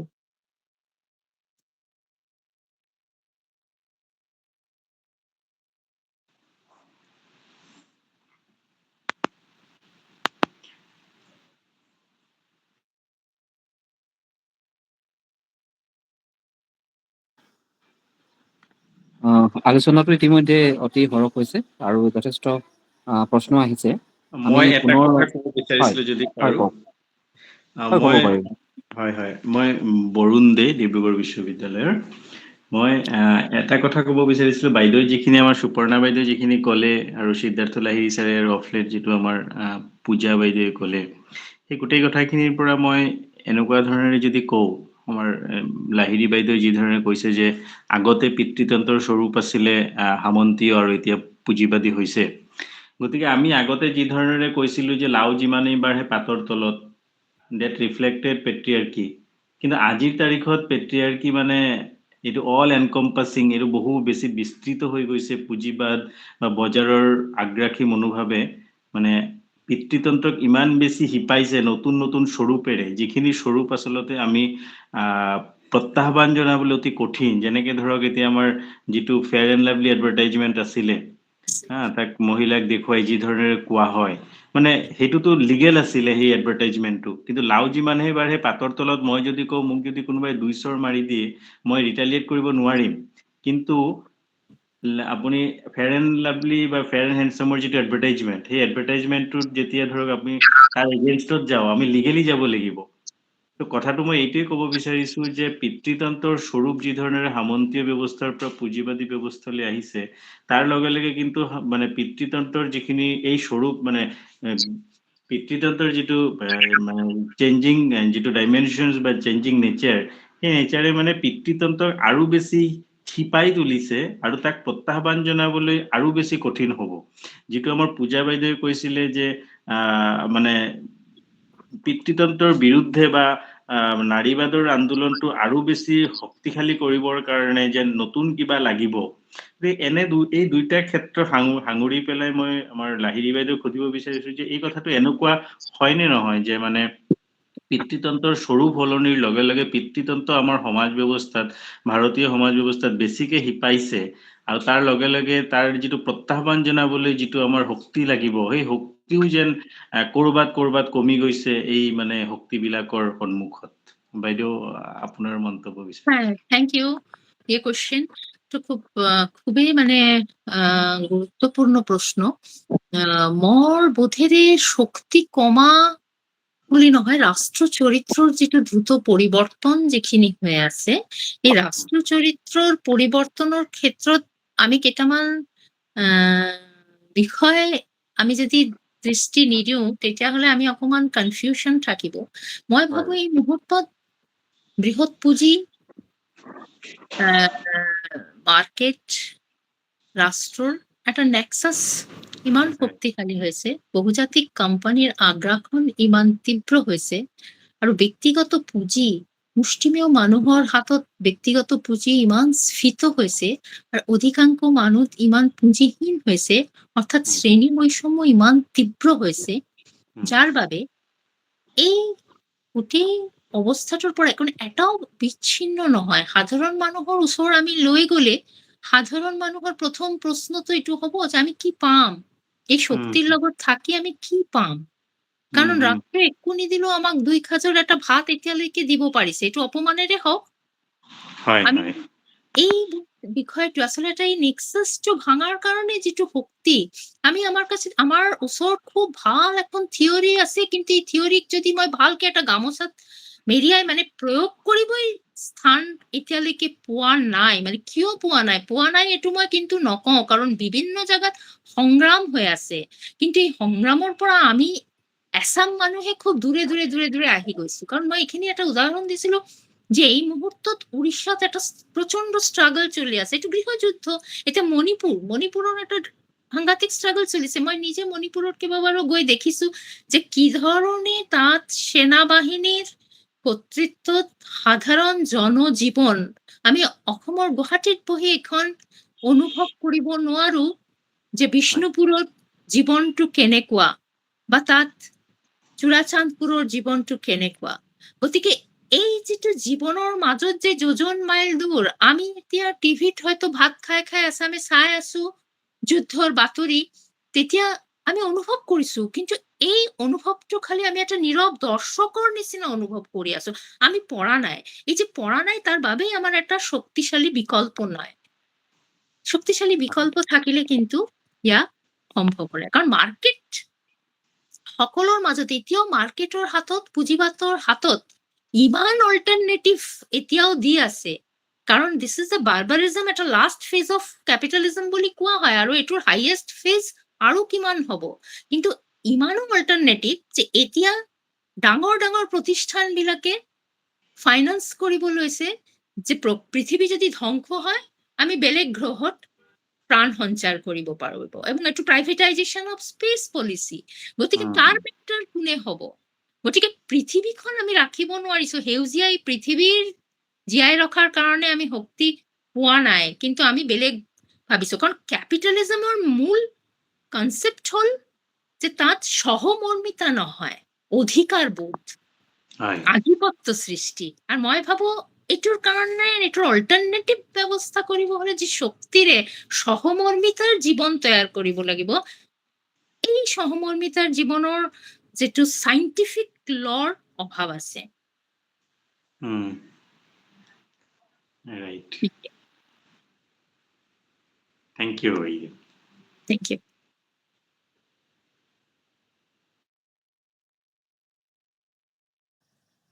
এটা সৰহ আলোচনা হৈছে। আমাৰ নিৰ্ধাৰিত সময় 8:30লৈকে আছিলে। হয়। কিন্তু আমি আলোচনাটো আৰু আমি আধা ঘন্টা আগবঢ়াব পাৰো নিশ্চয়। মই সকলো অলপ দেৰি হৈ নাযাব জানো? অলপ নহয় হয়, পাৰিব। আপোনালোকে যদি অসুবিধা নহয় আপোনালোকে আৰু আধা ঘন্টা বঢ়াই ল'ব পাৰিব। হয়।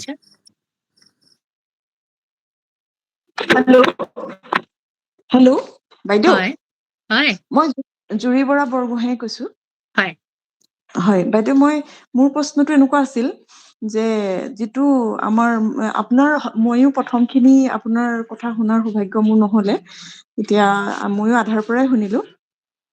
তাতে মোৰ প্ৰশ্নটো এনেকুৱা ধৰণৰ আছিলে যে এইটো আমাৰ ভাৰতীয় প্ৰেক্ষাপটত সুধিছো, যিটো ধৰ্মীয় আগ্ৰাসনৰ কথা আমি বাৰে বাৰে দোহাৰি আছো, এই ধৰ্মীয় আগ্ৰাসনৰ যিটো নতুন ৰূপ, যিটো ৰাজনৈতিক ৰূপ, সেই ৰূপটোৱে যিটো মানে সংঘাত সৃষ্টি কৰিছে, নাৰী পুৰুষৰ ব্যৱধান সৃষ্টি কৰিছে, পশ্চাদপটলৈ যোৱাৰ নিচিনা যিটো অনুভৱ হৈছে, সেই বস্তুটোৰ বিষয়লৈ আপোনাৰ নিজা কিবা মতামত আছে নেকি? বা আপোনাৰ দৃষ্টিভংগীৰে গোটেই বিষয়টো নাৰীসকলক যে এটা বেলেগ ধৰণৰ অৱস্থানলৈ অৱনমিত কৰিছে, এই বিষয়টো লৈ আপুনি কিবা আপোনাৰ পৰা কিবা এটা মই বিচাৰিছো। আচলতে ধন্যবাদ। কিন্তু অবদমিত বা এই ক্ষেত্ৰত মানে ধাৰ্মিক যিটো শোষণ সেয়াতো যুগ যুগান্তৰৰ পৰা আছিলে, আকৌ এইটোতেও ৰূপ সলাইছে। এইটো মোৰ প্ৰথমৰ পৰা যদি তুমি মানে আপুনি যদি বক্তব্যটো শুনিলে হয়, এইটো ক্ষেত্ৰত হয়তো এই পেট্ৰিয়াৰ্কিৰ কথাটোৱে আহিব। তাৰ মানে নাৰীত্ব, সতীত্ব, এই ধাৰণা, সতী প্ৰথা আছিল। তাৰপিছত নাৰীক বিভিন্ন লক্ষ্মীৰ পাঁচালী, নাৰায়ণৰ পূজা বিভিন্ন ধৰণৰ আছিল, আজানত নামাজ পঢ়া আৰু আমাৰ চাৰ্চত যোৱা, সকলো ধৰ্মৰ কিন্তু ধাৰ্মিক মৌলবাদ আছিল। এইটো যুগ যুগান্তৰৰ পৰা ধাৰ্মিক মৌলবাদ কিন্তু নাৰীক এটা কঠোৰ ৰেষ্ট্ৰিকশ্যনৰ মাজত কিন্তু ৰখা হৈছিল। কিন্তু পুঁজিবাদে কিন্তু খুব ধুনীয়াকৈ এইখিনিতো এটা লিবাৰেলিজমৰ এটা ছাপ আনিলে। কেনেদৰে? মাৰ্কেট কিন্তু তুলনামূলকভাৱে ফিউডাল চিষ্টেমৰ পৰা বহুতখিনি লিবাৰেল। ইয়াত হয়তোবা টিভিত কিন্তু আমি চুটি পোচাকৰ মহিলাসকলকো দেখো, আকৌ এই মহিলাসকল কিন্তু এটা সময় উৰণি লৈ আমি এটা ধাৰ্মিক অনুষ্ঠানতেও হয়তো দেখা পাব পাৰো। মানে এই দুইটাৰে এড দিবলৈ তেওঁলোকে ৰাজি আছে।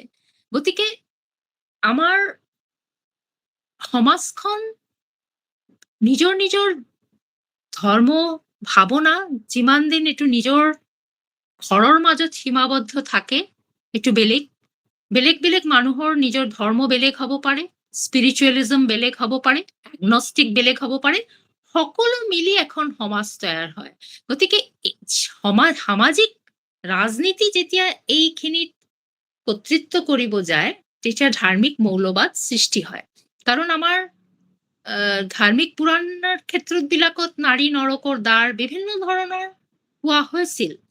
গতিকে আমি দেখিছো যে এই সমাজ জীৱনৰ কৰ্তৃত্বটো বাজাৰ জীৱনৰ হাতত গ'লে এক ধৰণৰ বিকৃতি, ধাৰ্মিক বিকৃতি আহে, আৰু ৰাজনীতিকৰণ কৰিব গ'লে যিখিনি হয় সেয়া হ'ল মানে ৰাজনীতিৰ ক্ষেত্ৰত দেখা যায় যে হয়তো নিৰ্বাচনৰ সময়ত গোড়া হিন্দু এগৰাকী ৰাজনীতিক নেতা হয়তো মছজিদৰ টুপি পিন্ধি ইফতাৰ পাৰ্টিত যোগ দিছে, কিন্তু তেওঁ হয়তো তাৰ পিছত ইলেকশ্যনৰ পিছত এনেকুৱা এখন কথা পাতিছে যিখন কিন্তু এটা বিভিন্ন ধৰ্মৰ মাজত ফাট মেলিছে। গতিকে আমি ধৰ্মৰ ক্ষেত্ৰত নহয়, ধাৰ্মিক মৌলবাদৰ বিৰুদ্ধে, যে ধৰ্ম মানুহৰ একান্ত ব্যক্তিগত বিশ্বাস, তাত হস্তক্ষেপ কৰাৰ কোনো প্ৰয়োজন আছে বুলি মই নাভাবো। এইটো তাৰ কোনোবাই নাস্তিক হ'ব পাৰে, কোনোবাই হয়তো এই বিশ্ব ব্ৰহ্মাণ্ডৰ মাজত বেদ উপনিষদৰ তত্ত্ব মানিব পাৰে, বা কোনোবাই হয়তো গীতা পঢ়ি ভাল পাব পাৰে, কোনোবাই কোৰাণ পঢ়ি ভাল পাব পাৰে, কোনোবাই হয়তো কবিৰৰ দোহা শুনি ভাল পাব পাৰে।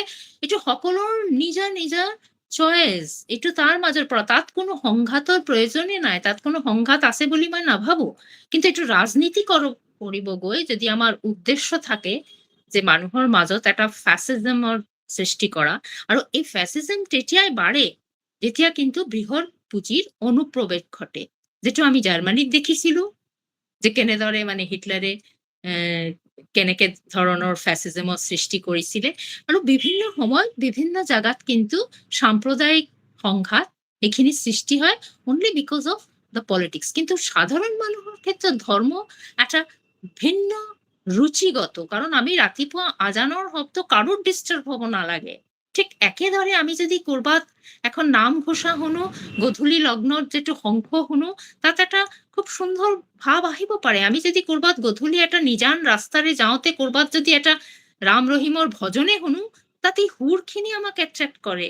যেনেকে আমি পুৰণি দিনৰ যদি আমি কবিৰৰ দোহাবিলাক পঢ়ো, অত্যন্ত ফিলচফিক্যালি হাই লাগে, কিন্তু এইখিনিৰ ক্ষেত্ৰত কোনো সংঘাত সৃষ্টিৰ প্ৰয়োজন নেই। এই সংঘাত অকল সৃষ্টি হয় এটা খুব ক্ষুদ্ৰ ৰাজনীতিকৰণৰ দৰ্শন যেতিয়া আহে। ধন্যবাদ। বাইদেউ, জুৰি বাইদেউৰ কথাৰ পমখেদিয়ে মই কওঁ, কিন্তু ধাৰ্মিক যিবোৰ গ্ৰন্থ আছে সেই গ্ৰন্থসমূহেই কিন্তু মহিলাৰ বন্ধনৰ ক্ষেত্ৰত আৰম্ভণিৰ পৰাই কিন্তু বিৰাট ডাঙৰ ৰোল প্লে কৰি আহিছে। সেই ক্ষেত্ৰত আপুনি কি ক'ব? হয়, এইখিনি মই ক'লোৱে, যিটো হৈছে নাৰী নৰকৰ দ্বাৰ বুলি কোৱা হৈছে, যে ধাৰ্মিক মৌলবাদ বুলি কওঁ। ধৰ্ম তেতিয়াই ধৰ্মৰ কিন্তু আবিৰ্ভাৱ হৈছিলে যেতিয়া কিন্তু সমাজখন মাজত এটা ব্যক্তিগত পুঁজিৰ অনুপ্ৰৱেশ ঘটিছে, তাৰ মানে ধাৰ্মিক পিতৃতন্ত্ৰ ঘটিছে। পিতৃতন্ত্ৰৰ অৰ্থই কিন্তু হ'ল পিতা আৰু আমাৰ পুৰোহিতৰ শাসন। পিতৃতন্ত্ৰৰ প্ৰতিষ্ঠা হৈ আছে তেতিয়া যেতিয়া পুৰোহিতক ধৰি লোৱা হৈছিলে যে ঈশ্বৰ আৰু মানুহৰ মাজৰ এক মধ্যভোগী এজেণ্ট, যোনে তোমাক স্বৰ্গপ্ৰাপ্তিৰ দুৱাৰ ৰচনা কৰি দিব, যে তুমি খাটা আৰু খাটাৰ পৰা তোমাৰ উদ্বৃত্ত শ্ৰমৰ মূল্য মোক দিয়া আৰু মই তোমাৰ চিধা কানেকশ্যন কৰাই দিম ঈশ্বৰৰ লগত। এই যিটো ভাৱনা আচলতে এইটো, কিন্তু মই ক'ব খুজিছো মানুহৰ যিটো আচলতে ধৰ্মৰ আবিৰ্ভাৱ তেতিয়া ঘটিছিলে যেতিয়া মানুহৰ হাতত বিজ্ঞান নাছিলে। মানুহে বানপানী হলে ভয় খাইছিলে, গ্ৰহণ লাগিলে ভয় খাইছিলে, কাৰণ মানুহ তেতিয়া প্ৰকৃতিক অন্বেষণ কৰিব পৰা শিক্ষা হোৱা নাই মানুহৰ। কিন্তু আজিৰ দিনত যদি ইছৰো যদি স্পেচ ৰিচাৰ্চৰ ক্ষেত্ৰত নাৰিকল ভাঙি তাৰ স্পেচ দিয়ে পঠিয়ায়, তেতিয়া কিন্তু ভাবিবলগীয়া কথা আছে। বা ডাক্তাৰ এগৰাকী যদি কৰোণাৰ সময় কয় যে তুমি প্ৰথমতে ঘণ্টা বজোৱা তাৰপিছত তুমি মেডিচিন খাবা, তেতিয়া ভাবিবলগীয়া কথা থাকে। কাৰণ বিশ্বত এটা অন্ধকাৰ যুগ আছিলে, যে প্লেগত মানুহ মৰিছিল, য'ত বিভিন্ন সাধাৰণ নিমনিয়াত মানুহ মৰি গৈছিল। আজি কিন্তু এই অৱস্থা নাই। আজি বিজ্ঞানৰ অগ্ৰগতি, আজি ওম বেংক তৈয়াৰ কৰিছে, আজি আৰ্টিফিচিয়েল মানুহ তৈয়াৰ কৰি আছে। আজি যেতিয়া এই প্ৰশ্নবিলাক আহে ধৰ্মৰ ক্ষেত্ৰত, তেতিয়া কিন্তু এইটোকে চিধা ৰাজনীতিৰ লগত যুক্ত কৰিবই লাগিব। আৰু এই ৰাজনীতিকৰণ পিতৃতন্ত্ৰৰ অনুপ্ৰৱেশৰ লগত যুক্ত হৈ অহা বিষয়, আজি সৃষ্টি হোৱা নহয়। মই এইখিনি ক'ব খুজিছো। ধন্যবাদ বাইদেউ।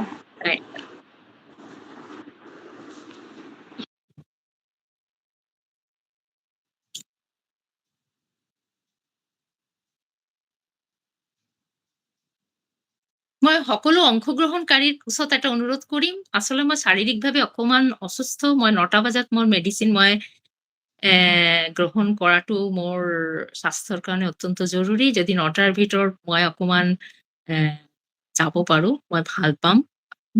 ক্ষমা প্ৰাৰ্থী মই ইয়াৰ বাবে। হয় বাইদেউ, আমি সেই কথাটো লক্ষ্য ৰাখি আমি 9 বজাৰ ঠিক আগে আগে ওকে, 8টা ওকে, হয় থেংক ইউ, 8:50 মানত আমি আজি আলোচনা শেষ কৰিম। Thank U.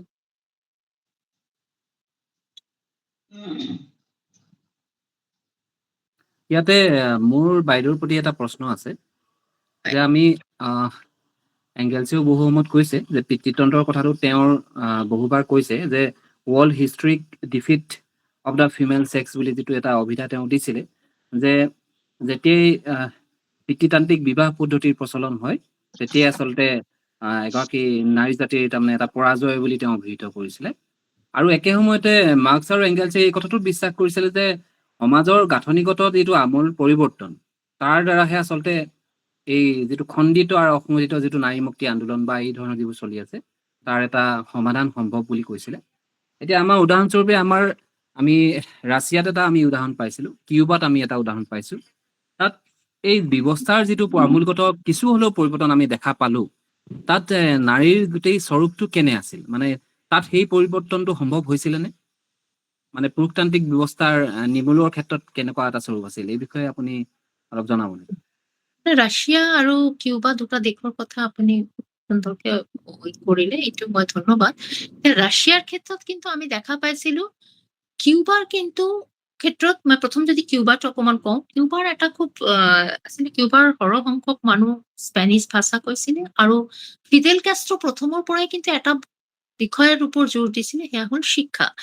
তেওঁ জীয়াই থকা সময়লৈকে কিন্তু ইণ্টাৰনেটৰ প্ৰৱেশ ঘটাব দিয়া নাই, কাৰণ তেওঁ ভাবিছিলে যে কৃষি ক্ষেত্ৰ, সাধাৰণ খাদ্য গ্ৰহণ, স্বাস্থ্য চৰ্চা আৰু শিক্ষা, লিটাৰেচি হাৰ অত্যন্ত বেছি আছিলে। অসংখ্য নাৰ্ছ, ডাক্তৰ, ইঞ্জিনিয়াৰ তৈয়াৰ কৰিছিলে কিউবা। আৰু তেওঁৰ সৃষ্টি ডক্টৰসকলে কিন্তু তেওঁক ইমানবাৰ আক্ৰমণ কৰা, ফিডেল কাষ্ট্ৰক 64 টাইমছ আক্ৰমণ কৰা আমেৰিকা কিন্তু বাৰে প্ৰতি তেওঁৰে পৰা ডক্টৰ লৈ যাবলৈ বাধ্য হয়, কাৰণ শিক্ষাৰ ক্ষেত্ৰত কিউবা গোটেই পৃথিৱীত এটা নজিৰ স্থাপন কৰিছিলে। তাত আমি কিন্তু একদম পাৰিবাৰিক ভায়োলেন্সৰ ৰেকৰ্ড পোৱা নাযায়, সামাজিক ভায়োলেন্সৰ ৰেকৰ্ড পোৱা নাযায়। আনকি তাত কিন্তু পাৰিবাৰিক যিটো ডিভোৰ্চৰ ৰেটো পোৱা গৈছিল।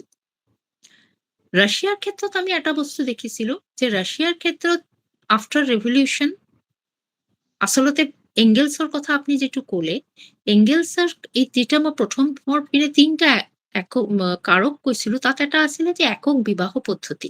কাৰণ যেতিয়াৰ পৰা সমাজত একক বিবাহ পদ্ধতি আৰম্ভ হ'ল, তেতিয়া নাৰীক যেন বংশধৰ, পুৰুষৰ বংশধৰৰ ৰক্ষণাবেক্ষণৰ এটা বিষয় বুলি ধৰা হ'ল, যে তাৰ তেজৰ শুদ্ধতাৰ ওপৰত নিৰ্ভৰ কৰিব প্ৰাইভেট প্ৰপাৰ্টি কিমান সুৰক্ষিত থাকিব।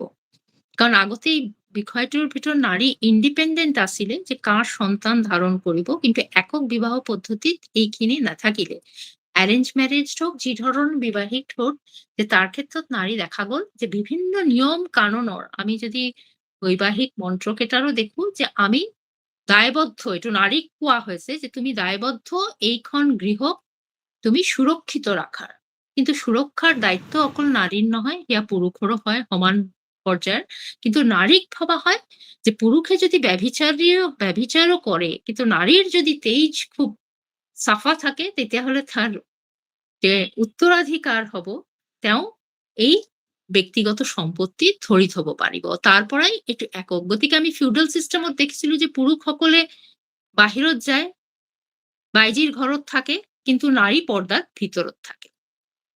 আমি সোভিয়েত ৰাশিয়াৰ ক্ষেত্ৰত কিন্তু দেখিলো যে সোভিয়েত ৰাশিয়াত যেতিয়া ক'লে যে নহয় নাৰী মুক্ত আৰু একক বিবাহ বুলি কথা নহয়, বা তাত হৃদয়ে শেষ কথা, তাত কোনো আইনী ব্যৱস্থাৰ প্ৰয়োজন নাই বা কোনো ধৰণৰ ধাৰ্মিক ইয়াৰো প্ৰয়োজন নাই, তোমালোকে বিবাহটো নিজৰ ব্যক্তিগত বিষয়ৰ ওপৰত ৰাষ্ট্ৰৰ উপস্থিতিত বিবাহটো হ'ব। কিছু বেলেগ ধৰণৰ লাইন দেখা গ'ল।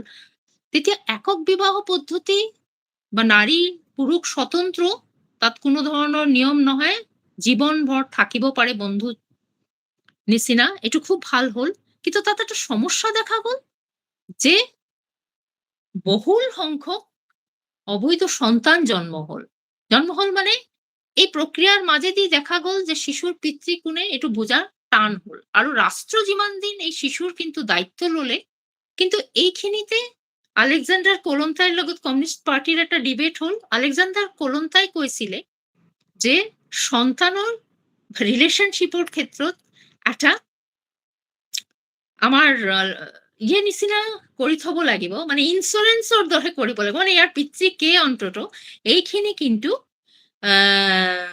কৰি থোৱাটো জৰুৰী, যাত অবৈধ সন্তানৰ সংখ্যা ইমান বাঢ়ি নাযায়।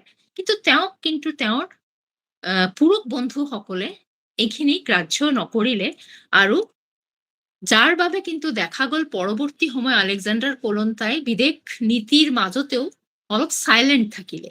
কিন্তু কথা এটা হ'ল যে এটা সমাজত যদি কনস্টিটিউশন, এই একক বিবাহৰ ক্ষেত্ৰত যদি কনস্টিটিউশন এটা সমাজ তৈয়াৰ কৰে, প্ৰথম কথা দুগৰাকী মানুহৰ সাবালক সাবালিকা মানুহৰ প্ৰথম তেওঁলোকৰ ক্ষেত্ৰত কোনো অফিচিয়েল সাইন বা কোনো ধাৰ্মিক মূল্যবোধৰ কথা এইবিলাক নাহে।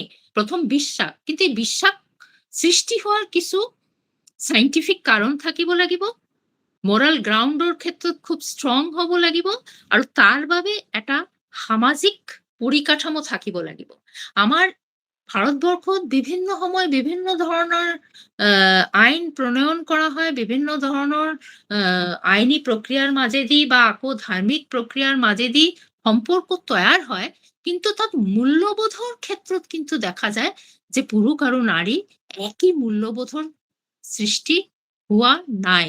গতিকে এই একক বিবাহ পদ্ধতিৰ আজিৰ তাৰিখত হয়তো এই একক বিবাহ পদ্ধতিৰ এগেইনষ্টত যাব পৰা যায় নাযায় এইটো বিতৰ্কিত, কিন্তু এটা কথা ঠিক যে যিমান দেৰি শিক্ষিত ল'ৰা ছোৱালী নিজৰ মাজত ফিলচফিকেল মেণ্টেল এটাচমেণ্ট নহ'ব, ইউনিফিকেশ্যন অফ মাইণ্ড নহ'ব, যে দুটা মনৰ ইউনিফিকেশ্যন, তেতিয়ালৈকে কিন্তু এই অৱস্থাৰ পৰিৱৰ্তন নহ'ব, আৰু তাত কিন্তু আটাইতকৈ চাফাৰ কৰিব নাৰী। ধন্যবাদ। ধন্যবাদ বাইদেউ, আপুনি এইটো ক্ৰিটিকেলি আপুনি উত্তৰটো আগবঢ়াইছে, আৰু মই পুনৰ এই ক্ষেত্ৰত ধন্যবাদ জ্ঞাপন কৰিছোঁ। ইতিমধ্যে আমাৰ ইনকল মেছেজত আমাৰ সহযোদ্ধা গোটৰ সঞ্চালক অচ্যুত মাধৱ দাসে কিছু বক্তব্য ৰাখিছে, আপোনালোকে চাব। তথাপিও মই এটা আপোনালোকক ঘোষণা কৰিব বিচাৰিছোঁ, সহযোদ্ধা দা প্ৰীতি গোটৰ এই বক্তৃতামালা আমাৰ যোৱা বৰ্ষৰ পিছত এই নতুন বৰ্ষৰ এইটো প্ৰথম আলোচনা, আৰু আমাৰ গোটে এই বক্তৃতামালাৰ সমূহ বক্তৃতাৰ এটা মুদ্ৰিত এটা প্ৰকল্প গোট হিচাপে আমি এখন কিতাপ আপোনালোকলৈ আগবঢ়াম। এই প্ৰকল্পটোৰ কাম চলি আছে ইতিমধ্যে, আৰু ইয়াৰ লগতে আমি যোৱা 1 মে'ত য়ং বিষ্ণু ৰাভা ডিব্ৰুগড় ইউনিভাৰ্চিটিৰ যিটো গোট, তেওঁলোকৰ লগত আমাৰ সহযোদ্ধা গোটে মে' দিৱস উদযাপন কৰিলে তাৰ হৰিজন কলনীৰ ব্যক্তিসকলৰ লগত, আৰু তাৰ এখন আমাৰ পুস্তিকাও আছে। আমি পুস্তিকাখন সাজু কৰি থৈছোঁ, আগ্ৰহী লোকসকলে ল'ব পাৰিব। আৰু আমাৰ এই বক্তৃতামালাৰ পৰৱৰ্তী যিটো বক্তৃতামালা হ'ব সেই বিষয়ে আপোনালোকক আমি অৱগত কৰিম। গতিকে আপোনালোক সকলোৰে সহযোগিতা, সক্ৰিয় সহযোগিতা আমি আশা কৰিছোঁ। লগতে আমাৰ সহযোদ্ধা গোটৰ এটা মুকলি মঞ্চ আছে, এটা হোৱাটছআপ গ্ৰুপ আছে।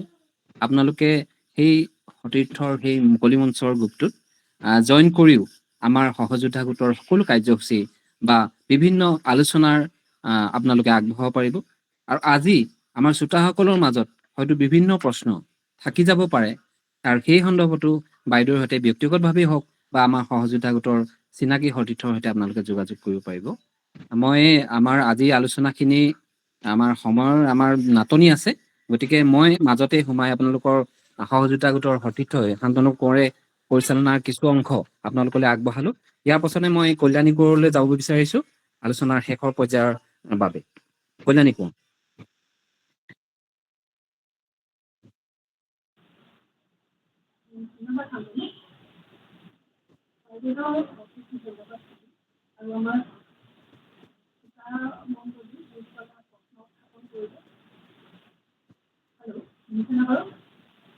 মাতটো অলপ হেৰি আহিছে, আপুনি ভালকে